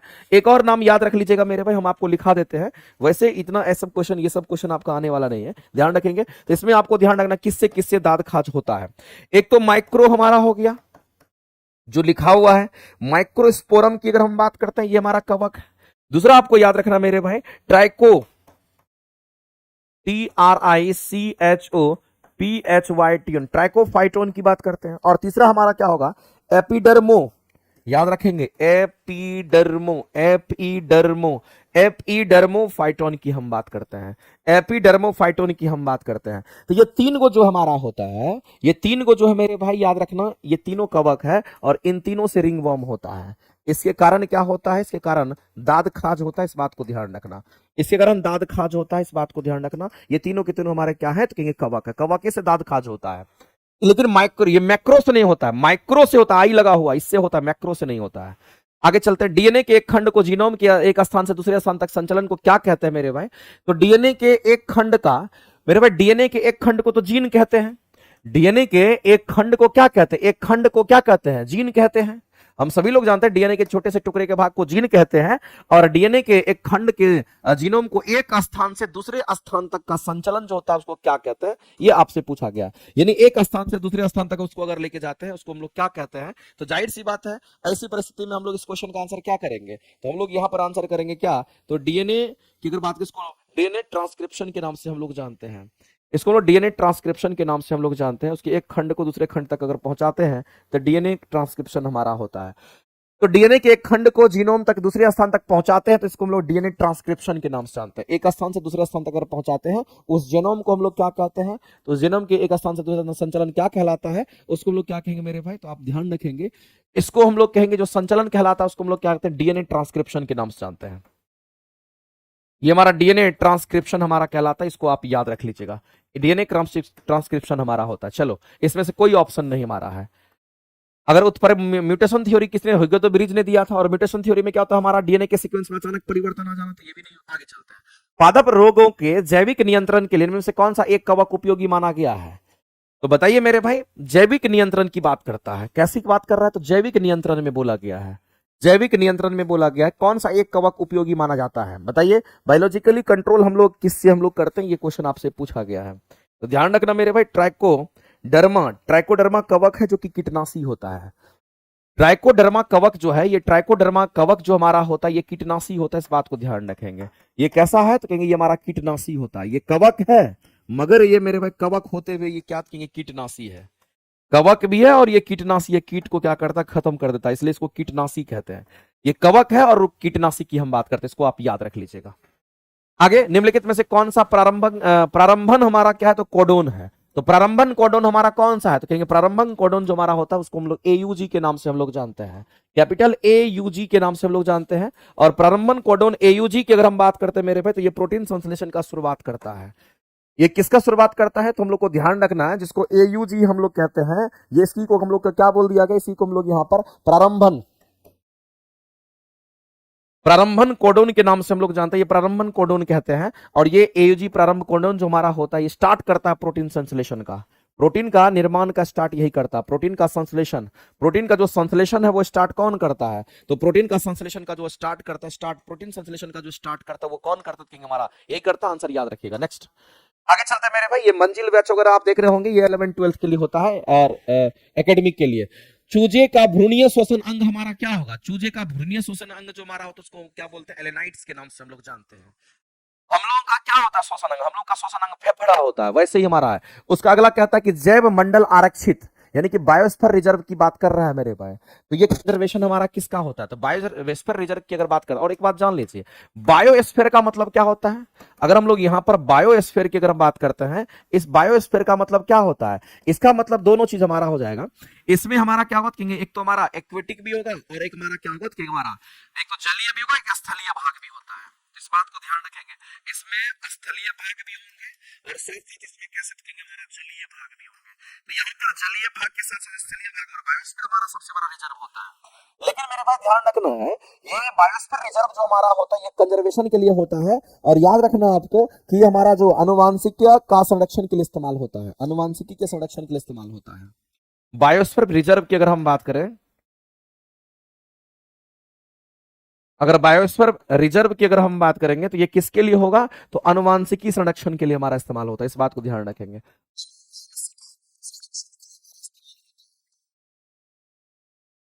ठीक है, ध्यान रखेंगे। तो इसलिए आनुवांशिकी विभिन्नताओं के संरक्षण के लिए इस्तेमाल होता है। इकोसिस्टम की जो परिभाषा है वो क्या है तो मेरे भाई इकोसिस्टम जो पहला टर्म दिया था वो किसने दिया था, एक बात बताइए। अगर आपसे क्वेश्चन पूछता है कि इकोसिस्टम टर्म जो दिया गया था वो किसके द्वारा दिया गया था, ये टर्म मेरे भाई एजी टेंसले के द्वारा दिया गया था। याद रखना, एजी टेंसले की अगर हम बात करते हैं उन्होंने ये टर्म दिया था जिसको हम लोग इकोसिस्टम कहते हैं। लेकिन इकोसिस्टम के अंदर क्या आता है तो कहेंगे इकोसिस्टम अगर हमारा आता है तो इसी के अंदर हमारा आता है बायोटिक, बायोटिक इसी के अंदर हमारा बायोटिक और ए बायोटिक दोनों आता है। इसी में हमारा बायोटिक भी आता है और साथ साथ ए बायोटिक भी आता है। तो बायोटिक ए बायोटिक का मतलब क्या, एगो सजीव तो एगो निर्जीव हमारा होगा और इसमें पूरा का पूरा हमारा आ जाता है इकोसिस्टम। तो मेरे भाई आपको ध्यान रखना है, इसमें क्या आएगा, पौधे प्राणी और सूक्ष्म जीव के विभिन्न समुदाय, उनके भौतिक रासायनिक उनके वातावरण, अनेक पौधे और प्राणियों का स्थानीय। तो मेरे भाई हम लोग सीधा सीधा कहेंगे कि अनेक पौधे एवं प्राणियों का जो स्थानीय सहवास होता है उसी को हम लोग क्या कहते थे, इकोसिस्टम। ये मुख्य रूप से उसका परिभाषा हमारा होता है, मुख्य रूप से हमारा परिभाषा होता है, उसमें हमारा दोनों चीज हमारा होता है। आगे चलते हैं, अगला है सलाकाओं का कौन सा पिगमेंट होता है तो ये रेटिनॉन। याद रखना, रेटिनॉन हमारा याद रखना है, इस बात को ध्यान रखेंगे। जैसे हमारी आंखों में रेड सेल होता है तो उसमें रोडोप्सिन हमारा होता है। अगला क्वेश्चन हमारा कि रक्त में मेरे भाई शर्करा का स्तर, तो आपको ध्यान रखना है अगर हम ब्लड की बात करते हैं, अगर हम ब्लड की बात करते हैं और ब्लड में ग्लूकोज लेवल की अगर हम बात करते हैं, ब्लड में जो ग्लूकोज का लेवल होता है उसको कौन कंट्रोल करता है तो ब्लड में ग्लूकोज लेवल को कंट्रोल अगर कोई करता है तो आपको याद रखना मेरे भाई वो कौन होंगे तो इंसुलिन हार्मोन करता है, इस बात को ध्यान रखना। ये कौन करता है तो ये इंसुलिन हार्मोन हमारा करता है, इस बात को आप सभी लोग जानते होंगे। और इंसुलिन हार्मोन जो हमारा था ये सिक्रेट कहां से करता है तो आपको ध्यान रखना है ये बीटा सेल से सिक्रेट करता है, ये बीटा सेल से स्रावित होता है, ध्यान रखेंगे। तो मेरे भाई अब आपसे पूछा कि ब्लड में जो ग्लूकोज लेवल हमारा होता है इसको किस यूनिट में मापते हैं तो इसको मिलीग्राम पर डेसीलीटर में हम लोग मेजरमेंट करते हैं, एमजी पर डीएल यानी डेसीलीटर, मिलीग्राम प्रति डेसीलीटर के रूप में मेजरमेंट करता है। आंसर करेंगे ऑप्शन नंबर बी। जैसे आप जानते होंगे ब्लड प्रेशर के बारे में आपने सुना होगा, तो जो ब्लड प्रेशर हमारा होता है इसमें सिस्टोलिक होता है, एक तो हमारा सिस्टोलिक होगा और दूसरा हमारा कैसा ब्लड प्रेशर होगा, तो कहेंगे डायस्टोलिक होता है। तो एक हमारा सिस्टोलिक, दूसरा डायस्टोलिक होगा। लेकिन सिस्टोलिक का ब्लड प्रेशर हमारा ज्यादा होता है। यहां पर जो ब्लड प्रेशर हमारा होता है वो कितना होगा, तो याद रखना मेरे भाई, यहां पर 120 mm ऑफ हमारा Hg होता है। और इस केस में अगर देखिए तो कितना होगा ब्लड प्रेशर, तो इस केस में अगर देखिए तो हमारा मिनिमम 80 mm ऑफ हमारा क्या होता है, तो यहाँ पर Hg होता है। तो ब्लड प्रेशर मेरे पास सिस्टोलिक डायस्टोलिक, यहाँ का प्रेशर ज्यादा, यहाँ का प्रेशर कम, इससे कम नहीं होना चाहिए, इससे ज्यादा नहीं, इसके बीच में अगर है तो आपका ब्लड प्रेशर सही है। ब्लड प्रेशर जो होता है वो हमारे वातावरण के प्रेशर से क्या होता है, ज्यादा होता है। और उसको किस में मापते हैं, तो मिलीग्राम डेसी पर प्रति डेसीलीटर, यानी कि mg। देखो यहां पर मिलीमीटर नहीं है, मिलीग्राम होता है, पर डेसीलीटर, mg पर dl में हम लोग मापते हैं, ध्यान रखेंगे। आगे चलते हैं। अगला क्वेश्चन मेरे भाई, प्रोटीन संश्लेषण का जो सही क्रम है वो हमारा क्या होता है। तो एक बात आप जान लीजिए, इसका सही क्रम हमारा यही होता है। और हम लोग जानते हैं कि डीएनए से क्या बनता है, तो कहेंगे डीएनए से हमारा आरएनए बनता है। डीएनए से किसका निर्माण होता है, तो हम सीधा जानते हैं डीएनए से आरएनए बनता है। और इस प्रोसेस को हम लोग ट्रांसक्रिप्शन कहते हैं। इसी प्रोसेस को हम लोग क्या कहते हैं, तो इसी प्रोसेस को हम लोग यहाँ पर ट्रांसक्रिप्शन के नाम से हम लोग जानते हैं, याद रखना। इसी में उल्टा भी प्रोसेस होता है, आरएनए से भी डीएनए बन जाता है। और जब आरएनए से डीएनए बनेगा तो इसको उल्टा को हम लोग क्या कहेंगे, तो रिवर्स कह देते हैं। और इसको रिवर्स ट्रांसक्रिप्शन के नाम से हम लोग जानते हैं। अब मेरे भाई आरएनए से आपका क्या बनता है, आरएनए से एमिनो एसिड का निर्माण होता है। आरएनए से क्या बनता है, कहेंगे आरएनए से हमारा एमिनो एसिड बनता है। और फिर इसी एमिनो एसिड से किसका निर्माण होता है, कहेंगे प्रोटीन का निर्माण होता है। यही से प्रोटीन का निर्माण होता है। और इस पूरे प्रोसेस को हम लोग क्या कहते हैं, तो पूरे प्रोसेस को हम लोग यहाँ पर ट्रांसलेशन के नाम से हम लोग जानते हैं।